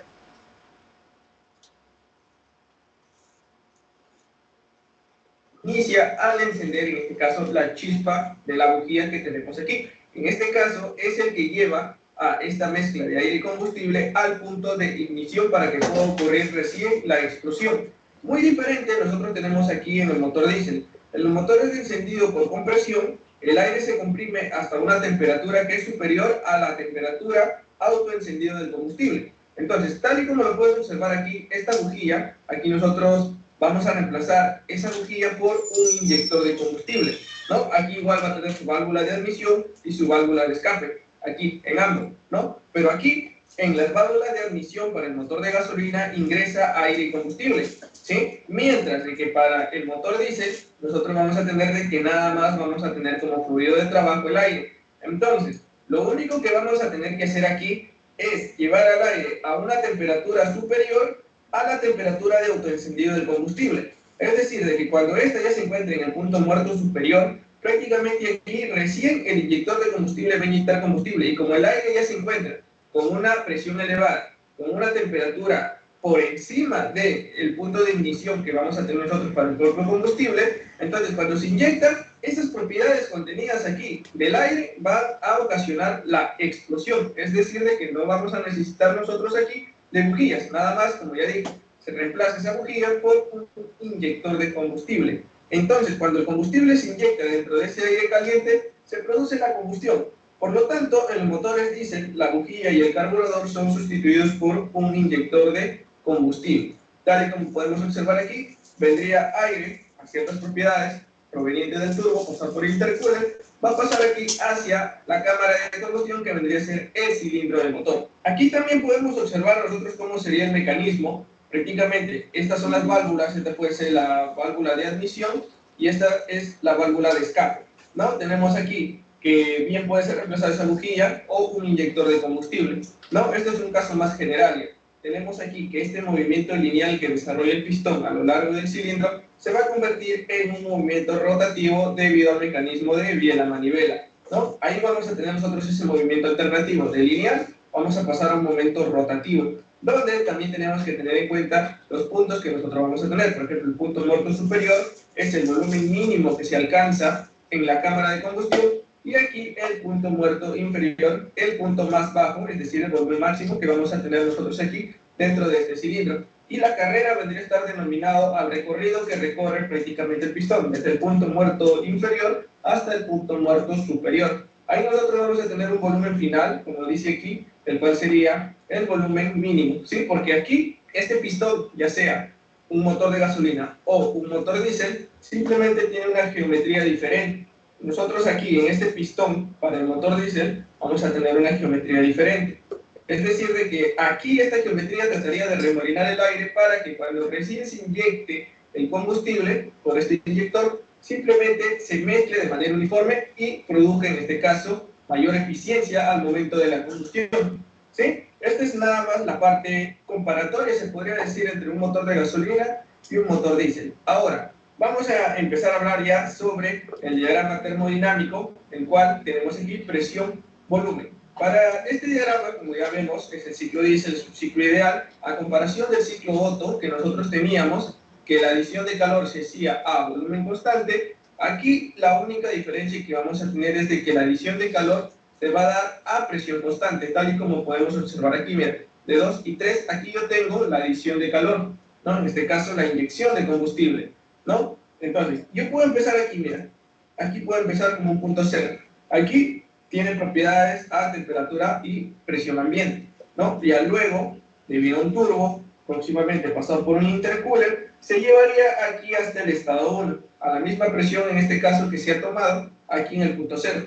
Lo que se hace es elevar un poco la temperatura para que aquí recién inicie la carrera de compresión. Mira, ahora aquí, en este punto 1, nosotros vamos a tener un volumen, ¿sí? En este caso, tal y como observamos el diagrama, vamos a tener un volumen máximo, ¿sí? Entonces, en el punto 1 vendría a ser el volumen en el punto muerto inferior. Mientras de que aquí, en el punto 2, vendría a ser el volumen mínimo, ¿sí? Entonces, al tener un volumen mínimo, este vendría a ser aquí el volumen en el punto muerto superior, ¿sí? El volumen aquí, ¿sí o no? Ya luego está denotado por propiedades, como dije, de la carrera, donde tendríamos que encontrar la presión.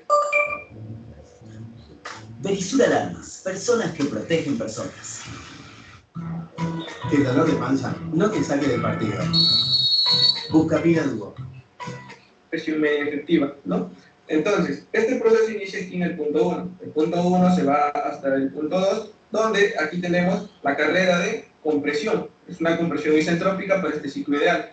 De 2 hacia 3, ahora sí, a presión constante yo voy a tener que ya se está añadiendo calor de 2 hacia 3. Mira, tal y como lo vamos a observar aquí, ahí se añade calor del estado 2 a 3, y de 3 a 4 tengo una expansión, pero esa sería una expansión isentrópica, considerando el ciclo ideal. Ahora de 4 a 1 ya se hace la expulsión, en este caso de calor, se está expulsando ya, mira, aquí, de 4 a 1, entonces esa expulsión de calor se hace a volumen constante. Esta es la única diferencia con la cual nosotros vamos a trabajar a comparación del ciclo Otto y el ciclo diésel. Ahora, uno de los datos es de que los motores diésel pueden ser diseñados para operar a relaciones de compresión mucho más altas, donde generalmente oscilan entre 12 y 24, ¿no? A comparación de los motores de gasolina, su relación de compresión es mucho menor. Bien, vamos a empezar ahora entonces ya con la parte de cálculos termodinámicos, fórmulas que vamos a ver ahora. Consideremos nuevamente este diagrama presión-volumen, ¿sí? Entonces, primeramente, como dije y habíamos visto, teníamos aquí el punto 1, el punto 2, el punto 3 y el punto 4. De 1 hacia 2 yo tengo una compresión isentrópica, mira. Aquí en 1 yo tengo el volumen máximo, tal y como lo puedo observar. De 1 ya empieza a comprimirse hasta el volumen mínimo que yo voy a tener aquí en el estado 2. En el estado 2 tengo un volumen mínimo donde ahí se inicia en este caso la inyección de combustible a este aire a una alta presión y a una alta temperatura, sobrepasando las... Por ahora, para nosotros, isentrópica va a ser lo mismo que adiabática. ¿Está? Isentrópica y adiabática es lo mismo, por ahora. Propiedades para el punto de inicio del combustible. Entonces, como yo lo tengo aquí en 2, tengo la compresión isentrópica, ¿no? Donde aquí tengo que recordar de que el volumen relativo, ya sea en 1 y en 2, esa relación entre 1 y 2 me debería dar la relación de compresión, ¿sí? Porque nosotros aquí seguimos tratando con suposiciones de aire estándar, donde vamos a tener al aire como un fluido de trabajo en el cual se considera un sistema cerrado. Entonces, de esa manera yo puedo pasar los volúmenes relativos, no puedo pasar los volúmenes específicos, y eso sería igual a la relación de compresión. Tengo que tener en cuenta eso. Entonces, para este proceso isentrópico, esta fórmula es la que más lo voy a utilizar, ¿no? El proceso de 1 a 2. Ahora vamos con el proceso de adición de calor a presión constante, tal y como lo puedo observar aquí, ¿no? De 2 hacia 3 es una adición de calor a presión constante. Entonces, yo aquí tengo un calor que entra, entonces ese calor de entrada va a ser igual a la diferencia de entalpías, en este caso de 3 y de 2. Entalpía en 3 menos entalpía en 2. Y esto es para las suposiciones de aire estándar. Y cuando yo trabajo, o me dice el problema que yo considere los calores específicos constantes a temperatura ambiente, utilizo esta fórmula de aquí, lo cual vendría a ser para la suposición del aire estándar frío. Y de esta manera entonces tengo por aquí cuánto sería el calor que yo le voy a añadir al sistema entre los puntos 2 y 3, ¿no? Recuerden que se hace a presión constante, entonces aquí la capacidad calorífica sería de el calor específico a presión constante que tengo que tomar. Y también aquí tenemos que tener en cuenta la relación de corte de admisión, en el cual relaciona los volúmenes del cilindro antes y después del proceso de combustión, aquí para el estado 3 y 2, ¿sí o no?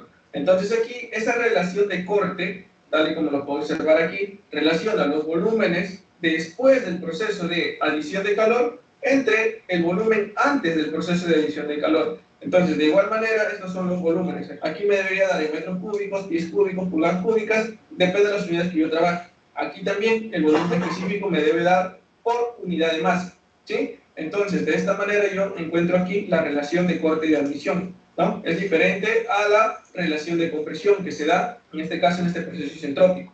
Ahora, de 3 hacia 4 yo tengo una expansión isentrópica, ¿sí? De 3 hacia 4, el cual el volumen relativo en 4 está definido como el volumen relativo en 3 por la relación de compresión entre la relación de corte. Tengo que tener en cuenta esto, ¿sí? Ahora, ¿cómo llegué yo a esta relación? Para esta expansión isentrópica, ahora lo voy a demostrar por aquí, recuerdo yo de que el volumen específico en 4 entre el volumen específico en 3, esta es una relación, ¿sí? Esto vendría a ser igual al volumen relativo en 4 entre el volumen relativo en 3. Y aquí tengo que tener en cuenta yo esta definición. ¿Por qué? Cuando yo lo utilizo en volúmenes relativos, presiones relativas, nada más son en procesos isentrópicos. Entonces, cuando yo despejo aquí el volumen relativo en 4, ¿cómo me quedaría? El volumen relativo en 3 multiplicado por volumen en 4 entre volumen en 3, si son volúmenes específicos. Pero aquí yo hago un artificio, el cual sería volumen en 4 entre volumen en 2, está multiplicado por volumen en 2 entre volumen en 3. O de igual manera puede ser como los volúmenes, nada más. ¿Sí? Entonces, este artificio simplemente se queda de esta manera, miren. Simplemente el volumen de 2 se simplifica como si estuviera multiplicando por 1. Pero aquí, volumen en 4 entre volumen en 2, ¿cómo me queda? Volumen en 4, mira, aquí, entre volumen en 2, simplemente esa es la relación de compresión, ¿sí o no? Porque de 4 es igual a 1, ¿sí o no? Entonces esto de aquí es R, mientras que aquí me queda volumen en 2 entre volumen en 3. Esto de aquí, simplemente si yo veo de 3 y de 2, es la relación de compresión, ¿sí? Pero aquí está al revés, entonces esto equivale a 1 entre RC, 1 entre la relación de corte, ¿sí? Entonces aquí me quedaría R sobre RC. Entonces de esa manera yo llego a esta definición que voy a utilizarlo cuando me vaya a las tablas termodinámicas y tenga que extraer valores sobre los volúmenes relativos. Ya está. Ahora, el último proceso es el proceso de rechazo de calor a volumen constante. Aquí yo tengo que este calor de salida es igual a la variación de las energías internas específicas de 1 y de 4. Recuerda que esto me debe quedar en negativo. Y ubicando de esta forma las energías internas, me debe quedar en negativo esa expulsión de calor, ¿sí? Tengo que tener en cuenta que calor que entra al sistema positivo, calor que sale negativo. Y para las suposiciones de aire estándar frío, me quedaría la capacidad calorífica a volumen constante por la diferencia de temperaturas. Esto es nada más cuando me dice que trabaje con capacidades caloríficas a temperatura ambiente que sean constantes. Y de esta manera, entonces, yo tengo mi balance de energía para el calor de entrada y el calor de salida. Cuando tengo a presión constante se hace diferencia de entalpías y cuando tengo a volumen constante se hace diferencia de energías internas, ¿no? Estas son todas las fórmulas, o bueno, la mayoría, serían nada más saber cómo utilizarlas en los dos ejercicios que vamos a resolver en los posteriores videos. Simplemente aquí yo tengo que tener en cuenta todas estas definiciones, ¿sí? De dónde salen, por qué volumen relativo, por qué presión relativa, por qué tengo que estar esas propiedades. Entonces, tengo que tener en cuenta toda la parte teórica, ¿sí? Entonces, tenemos aquí todos los procesos, proceso de compresión isentrópica, proceso de adición de calor a presión constante, la expansión isentrópica, el rechazo de calor a volumen constante. Ahora sí, por último, y no menos importante, hablemos sobre la eficiencia térmica. ¿Qué tenemos por la eficiencia térmica aquí para el ciclo diésel? Tenemos de que es la relación entre el trabajo neto y el calor de entrada. Recuerda de que el trabajo neto aquí simplemente es la suma algebraica del calor que entra más el calor que sale. Aquí el calor que entra es positivo y aquí debería quedarme negativo. Tal y como vimos en las fórmulas anteriores, teníamos aquí el calor de entrada y el calor de salida. Aquí reemplazando, pues esto también me puede quedar simplemente como 1 más el calor de salida entre el calor de entrada, ¿sí? Pero recuerden que aquí me va a quedar negativo, ¿sí? Entonces por eso lo dejo ahí nada más como positivo. Entonces de esa manera encuentro aquí la eficiencia térmica para este ciclo diésel. Y también tendré aquí la eficiencia térmica para este ciclo diésel cuando yo tengo, o bueno, el problema me dice que trabaje con los calores específicos a temperatura ambiente constantes. Cuando son constantes, utilizo yo esta relación de aquí. Simplemente está definido, mira, como la relación de corte a la K menos 1. Recuerda aquí de que K es igual al calor específico a presión constante entre el calor específico a volumen constante. Esa es la relación de K, la relación de calores específicos. Entonces, cuando yo tengo de esta manera... ¿Se acuerdan que a esa relación nosotros lo llamamos gamma? Cuando vimos politrópicas. ¿Está? Y este valor R, que ustedes ven acá, es la relación entre los dos volúmenes. Recuerden que nosotros llamamos volumen final y volumen inicial, todo elevado a la gamma, o a la gamma menos 1, lo que sea, no importa, depende de la politrópica que uses. Pero esto no es más que reemplazar esto por las politrópicas. No tiene problema, no tiene otro problema. De todas maneras, no creo que lleguemos a... no tiene mucha utilidad para nuestro trabajo. Pero simplemente para que sepan que pueden combinar todas las ecuaciones que vienen viendo desde la clase 1 hasta donde tengan ganas. Y si está usando politrópicas, es porque está presuponiendo que todos los gases que están adentro de los cilindros se comportan como gases ideales. Por eso se dice que a estos ciclos se les llaman ciclos ideales, porque se calculan en base a esa suposición. ¿Está?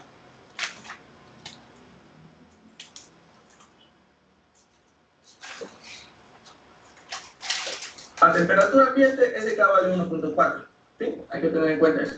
Ahora, veamos por acá este gráfico que me representa la eficiencia térmica de los motores diésel con la relación de compresión. Como dije al principio, oscilaba entre 12 y 24 la relación de compresión para los motores diésel. Y como tienen una relación de compresión mucho más alta, esto lo hace mucho más eficiente a comparación de los motores de gasolina, ¿no? Tenemos aquí las relaciones de corte. Cuando yo tengo una relación de corte igual a 1, vendría a ser la curva para el motor o todos los motores de gasolina, ¿sí? Bien, aquí también hay que tener algo en cuenta, la comparación del torque.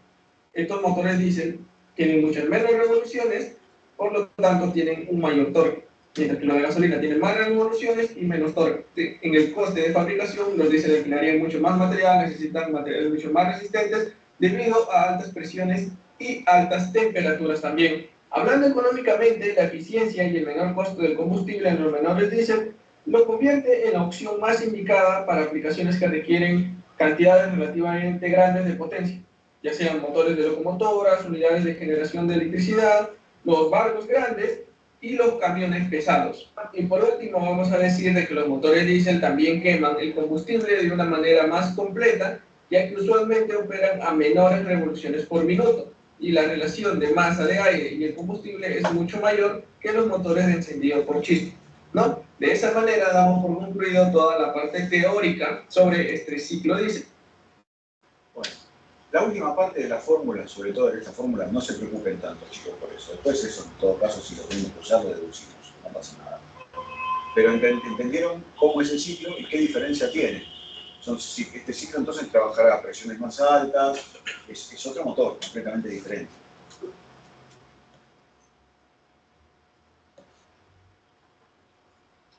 Bien, vamos a continuar entonces.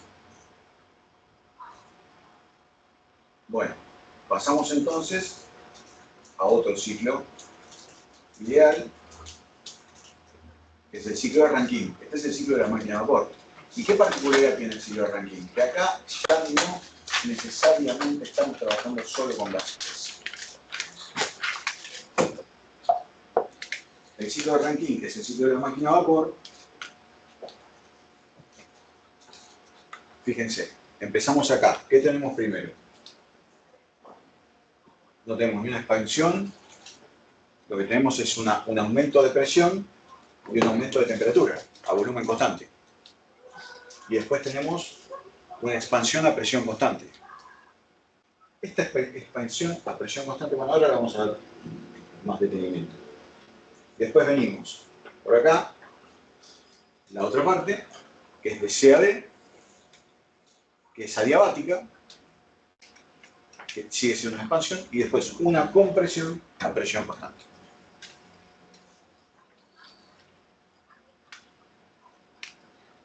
Esta es la máquina más antigua, la más vieja de todas.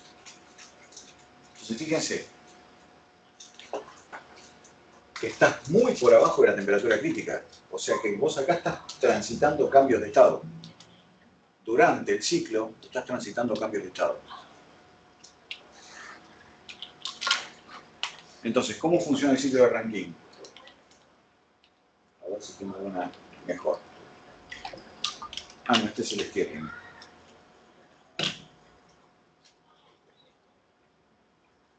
Bien, de 1 a 2. Lo que tiene es un aumento de presión y un aumento de temperatura a volumen constante. ¿Cuál de estos aparatos les parece que es el que hace eso?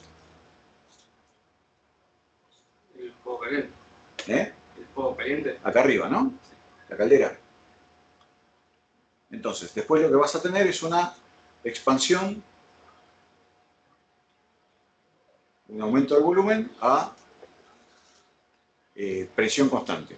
Eso es lo que va a hacer el cilindro. El cilindro tiene la particularidad de poder mantener la presión constante porque se mueve el émbolo. ¿Está bien? Cambia el volumen, pero no la presión. La presión se va a equilibrar con la presión externa. Después entonces lo que vas a tener es, adiabáticamente, estábamos... Me perdí, perdón.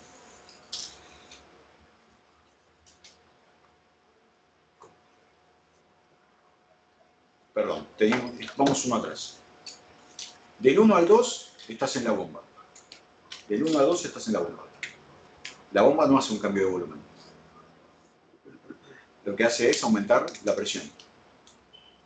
Del 2 al 3 lo que tenés es un calentamiento a presión constante. Eso lo hace la caldera.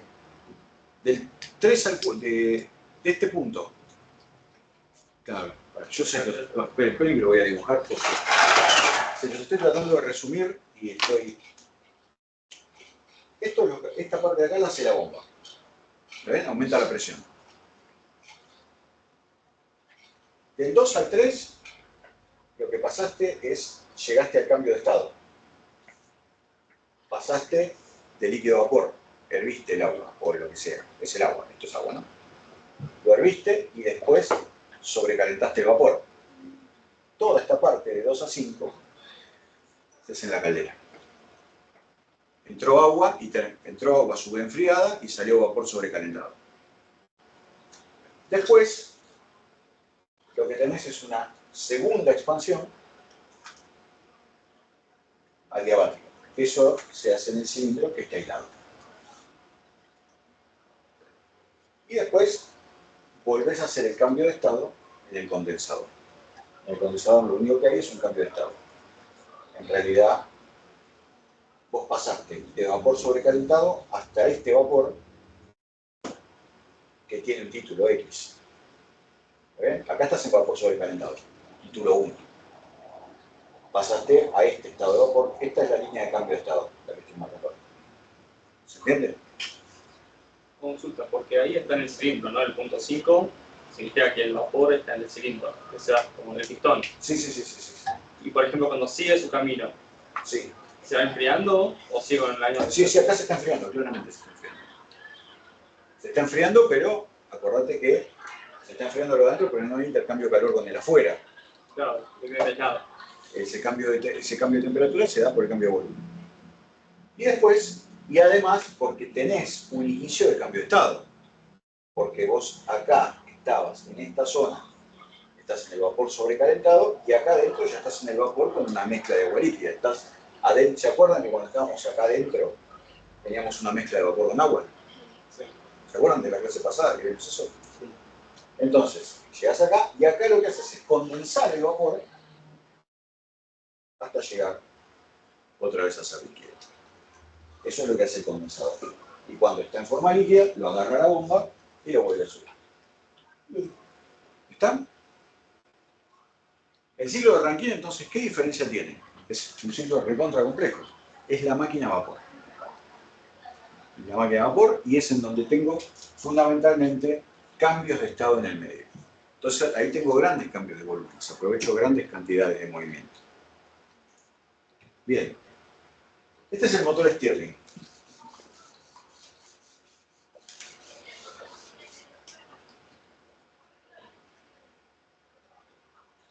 Vamos a... No se lo voy a explicar. Vamos a ver, el video está buenísimo. Este me gusta. Me la pasé todo el fin de semana viendo videos de motores.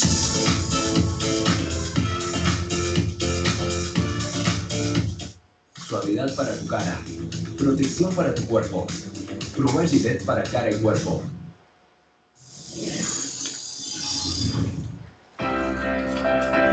Comencemos con un cilindro hermético. A veces esto se llena con un gas como el hidrógeno para maximizar la eficiencia. Cuando el cilindro se calienta, la presión del gas en el interior aumentará. Cuando el cilindro se enfría, la presión del gas en el interior disminuirá. Ahora agreguemos un pequeño cilindro en la parte superior con un pistón. Si no fuera por el pistón, este sería un agujero en la parte superior, pero el pistón lo vuelve hermético al aire exterior. El pistón se desliza hacia arriba y hacia abajo lo más libremente posible, mientras mantiene el cilindro lo más hermético posible. Si calentamos el cilindro, la presión del gas aumentará en comparación con la presión del aire exterior, empujando el pistón hacia arriba. Si enfriamos el cilindro, la presión del aire disminuirá y el pistón bajará. Agreguemos un desplazador. El desplazador mueve el aire hacia la parte superior del cilindro o hacia la parte inferior del cilindro. Existe un espacio entre el borde exterior del desplazador y el borde del cilindro. El espacio es lo suficientemente grande para permitir que el aire fluya libremente alrededor del desplazador, pero lo suficientemente pequeño como para que la mayor parte del aire se desplace hacia arriba o hacia abajo. Ahora, si calentamos un extremo del cilindro y enfriamos el otro extremo, podremos usar el desplazador para calentar o enfriar rápidamente el gas en el interior y mover el pistón hacia arriba o hacia abajo. Con el desplazador en la parte superior, el gas se mueve hacia la parte inferior y se calienta. Con el desplazador en la parte inferior, el aire se mueve hacia la parte superior y se enfría. Ahora conectemos el pistón y el desplazador de tal manera que el pistón y el desplazador se conduzcan entre sí. El desplazador está en la parte superior del cilindro cuando el pistón está en el punto medio. El aire está en la parte inferior del cilindro, por lo que se expandirá y empujará el pistón hacia arriba. Cuando el pistón llega a la parte superior, el impulso del volante mueve el pistón de regreso al punto medio. Ahora el desplazador está en la parte inferior y el aire está en el lado frío, en la parte superior del cilindro, por lo que la presión bajará. Cuando el pistón llega al fondo, el impulso del volante vuelve a mover el pistón al punto medio y el ciclo comienza de nuevo. El aire se calienta, aumenta la presión y la expansión del gas hace que el pistón empuje hacia arriba, y este empuje hace mediante el volante que el desplazador baje, ocasionando que el gas caliente se desplace hacia la cámara superior, el cual está siendo enfriado. Por lo que la temperatura disminuirá, la presión del gas caerá y el pistón bajará, siendo la inercia del volante la que hará que el desplazador vuelva a subir y el ciclo se repita.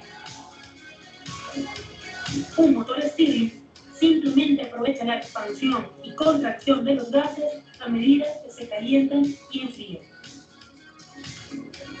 Existen varios modelos de motor Stirling. El principio de funcionamiento en todos es el mismo. El objetivo es calentar externamente un... Si pueden verlo, hay varios videos del motor real. Está todo hecho en vidrio, entonces ustedes ven todos los desplazamientos y bueno, la llamita que le da calor de este lado y cómo se enfría del otro lado, ¿no? Pero siempre tenés que mantener un foco frío y un foco caliente. Cilindro que contiene un gas en su interior, con la intención de que este gas se expanda, empujando un pistón. Este empuje proporciona el movimiento a un desplazador, que desplaza el gas hacia otra cámara, donde es rápidamente enfriado, siendo el volante de inercia crucial en esta máquina, ya que es la inercia de giro la que propicia que tanto el desplazador como el pistón vuelvan a su posición inicial, y así el ciclo termodinámico se repita una y otra vez. En estos ejemplos se observa el foco caliente y los ventiladores para retirar el calor del lado opuesto. El diferencial de temperatura que se genera entre el lado caliente y el lado frío es suficiente para mantener el movimiento constante que genera electricidad. Mientras menor sea la temperatura del ambiente, mayor será la eficiencia del motor Stirling. Mientras se siga calentando externamente el motor Stirling, existirá un diferencial de temperatura con el ambiente, que generará un constante movimiento que es aprovechado para generar electricidad.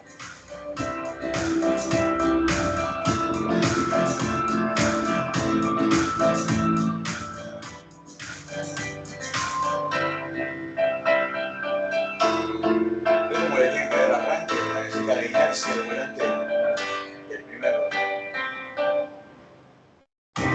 Hemos visto que para que este motor funcione es necesario añadirle calor desde la parte externa.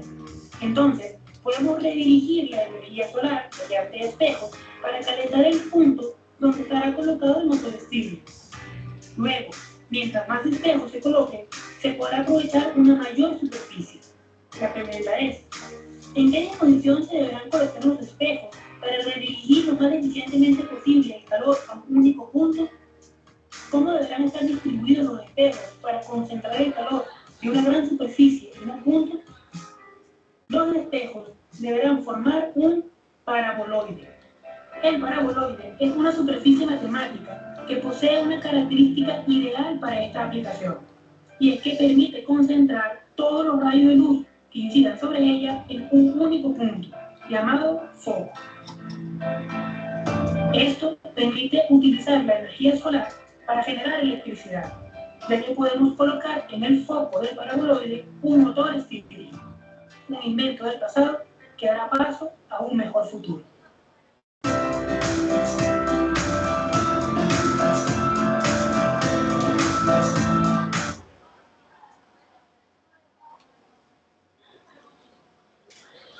Está bien, este no tiene mucho secreto. El tema es la relación entre el cilindrito y el otro, digamos, que está dentro, la superficie que está dentro, que hace mover el gas desde que está interno, desde la parte más fría hasta la parte más caliente. Ambos tienen que estar conectados y necesitas un volante de inercia para que vuelva, la inercia te ayuda a volver a empezar el ciclo. Ahí tienen el ciclo de Stirling, en que tienen dos isocórecas, un proceso isotérmico y, fíjense, de B a C es un proceso isotérmico y de A a también es un proceso. ¿Cuál es la diferencia con el otro? Con uno parecido. El Otto no tiene isotérmicos, el Otto tiene adiabáticos. El Otto, mira, ¿ves? Que es entre dos adiabáticos. Y el motor Stirling es entre dos isotérmicos. Bien. Hemos visto que el segundo principio de la termodinámica está relacionado con el hecho de que algunos procesos son irreversibles, es decir, que solo pueden progresar en un sentido. Sin embargo, hay muchos procesos irreversibles que no pueden describirse fácilmente con los enunciados ya vistos, máquinas y refrigeradores. Por ejemplo, la expansión libre de un gas. Todos los procesos irreversibles tienen una cosa en común. El sistema más su entorno se desplaza hacia el estado menos ordenado. Con esta diapositiva seguimos después del parcial. ¿Está? Hasta acá cortamos. Bueno, vamos a aprovechar ahora, les voy a contar más o menos cómo va a ser la estructura del parcial. El parcial va a tener tres problemas y tres preguntas teóricas. De los tres problemas, dos son problemas de los trabajos prácticos y uno es un problema nuevo. O sea que si hacen los trabajos prácticos van a poder resolver. Puede haber un cambio de número, pero la estructura del problema va a ser igual. El otro problema es un problema nuevo. Ustedes con el conocimiento que tienen lo van a poder resolver. Las preguntas teóricas, dos son preguntas de definiciones y una es una pregunta de deducción. Si pasa tal y tal cosa, ¿qué resultado esperaría? ¿Se entiende? El parcial no es más que eso. ¿Hasta qué punto entra? ¿Hasta qué parte? Hasta la segunda parte del trabajo práctico 2. La segunda parte. Así que bueno, hasta ahora lo que queda de tiempo nos dedicamos exclusivamente a resolver los trabajos prácticos, pero no vamos a hacer los trabajos prácticos en común. Lo que vamos a hacer es, vayan haciendo cada uno al ritmo que pueda, me va llamando y le voy ayudando con la parte que corresponde. Perdón, segunda parte inclusive. La segunda parte, a ver, contame, ¿cómo van con la segunda? Vamos a ver, ¿cómo van con la segunda parte del trabajo 2? ¿La iniciaron, no la iniciaron? ¿La miraron? ¿No saben de qué trata? ¿Nadie la empezó? No. Bueno, listo, nos quedamos con la primera parte. Listo. No hagamos líos. Porque acá hasta el final de la materia no son tantos temas. Entonces no tiene sentido juntar tanto en el primer parcial si se puede. ¿Viste un mensaje diciendo que cambiaste la...? Sí, hay un tema del cronograma. El tema que tendría que entrar en el parcial es entropía, que no va a entrar, y en su lugar va a entrar lo que ninguna clase pasada, que era sustancia pura. O sea, las fechas no cambian. No.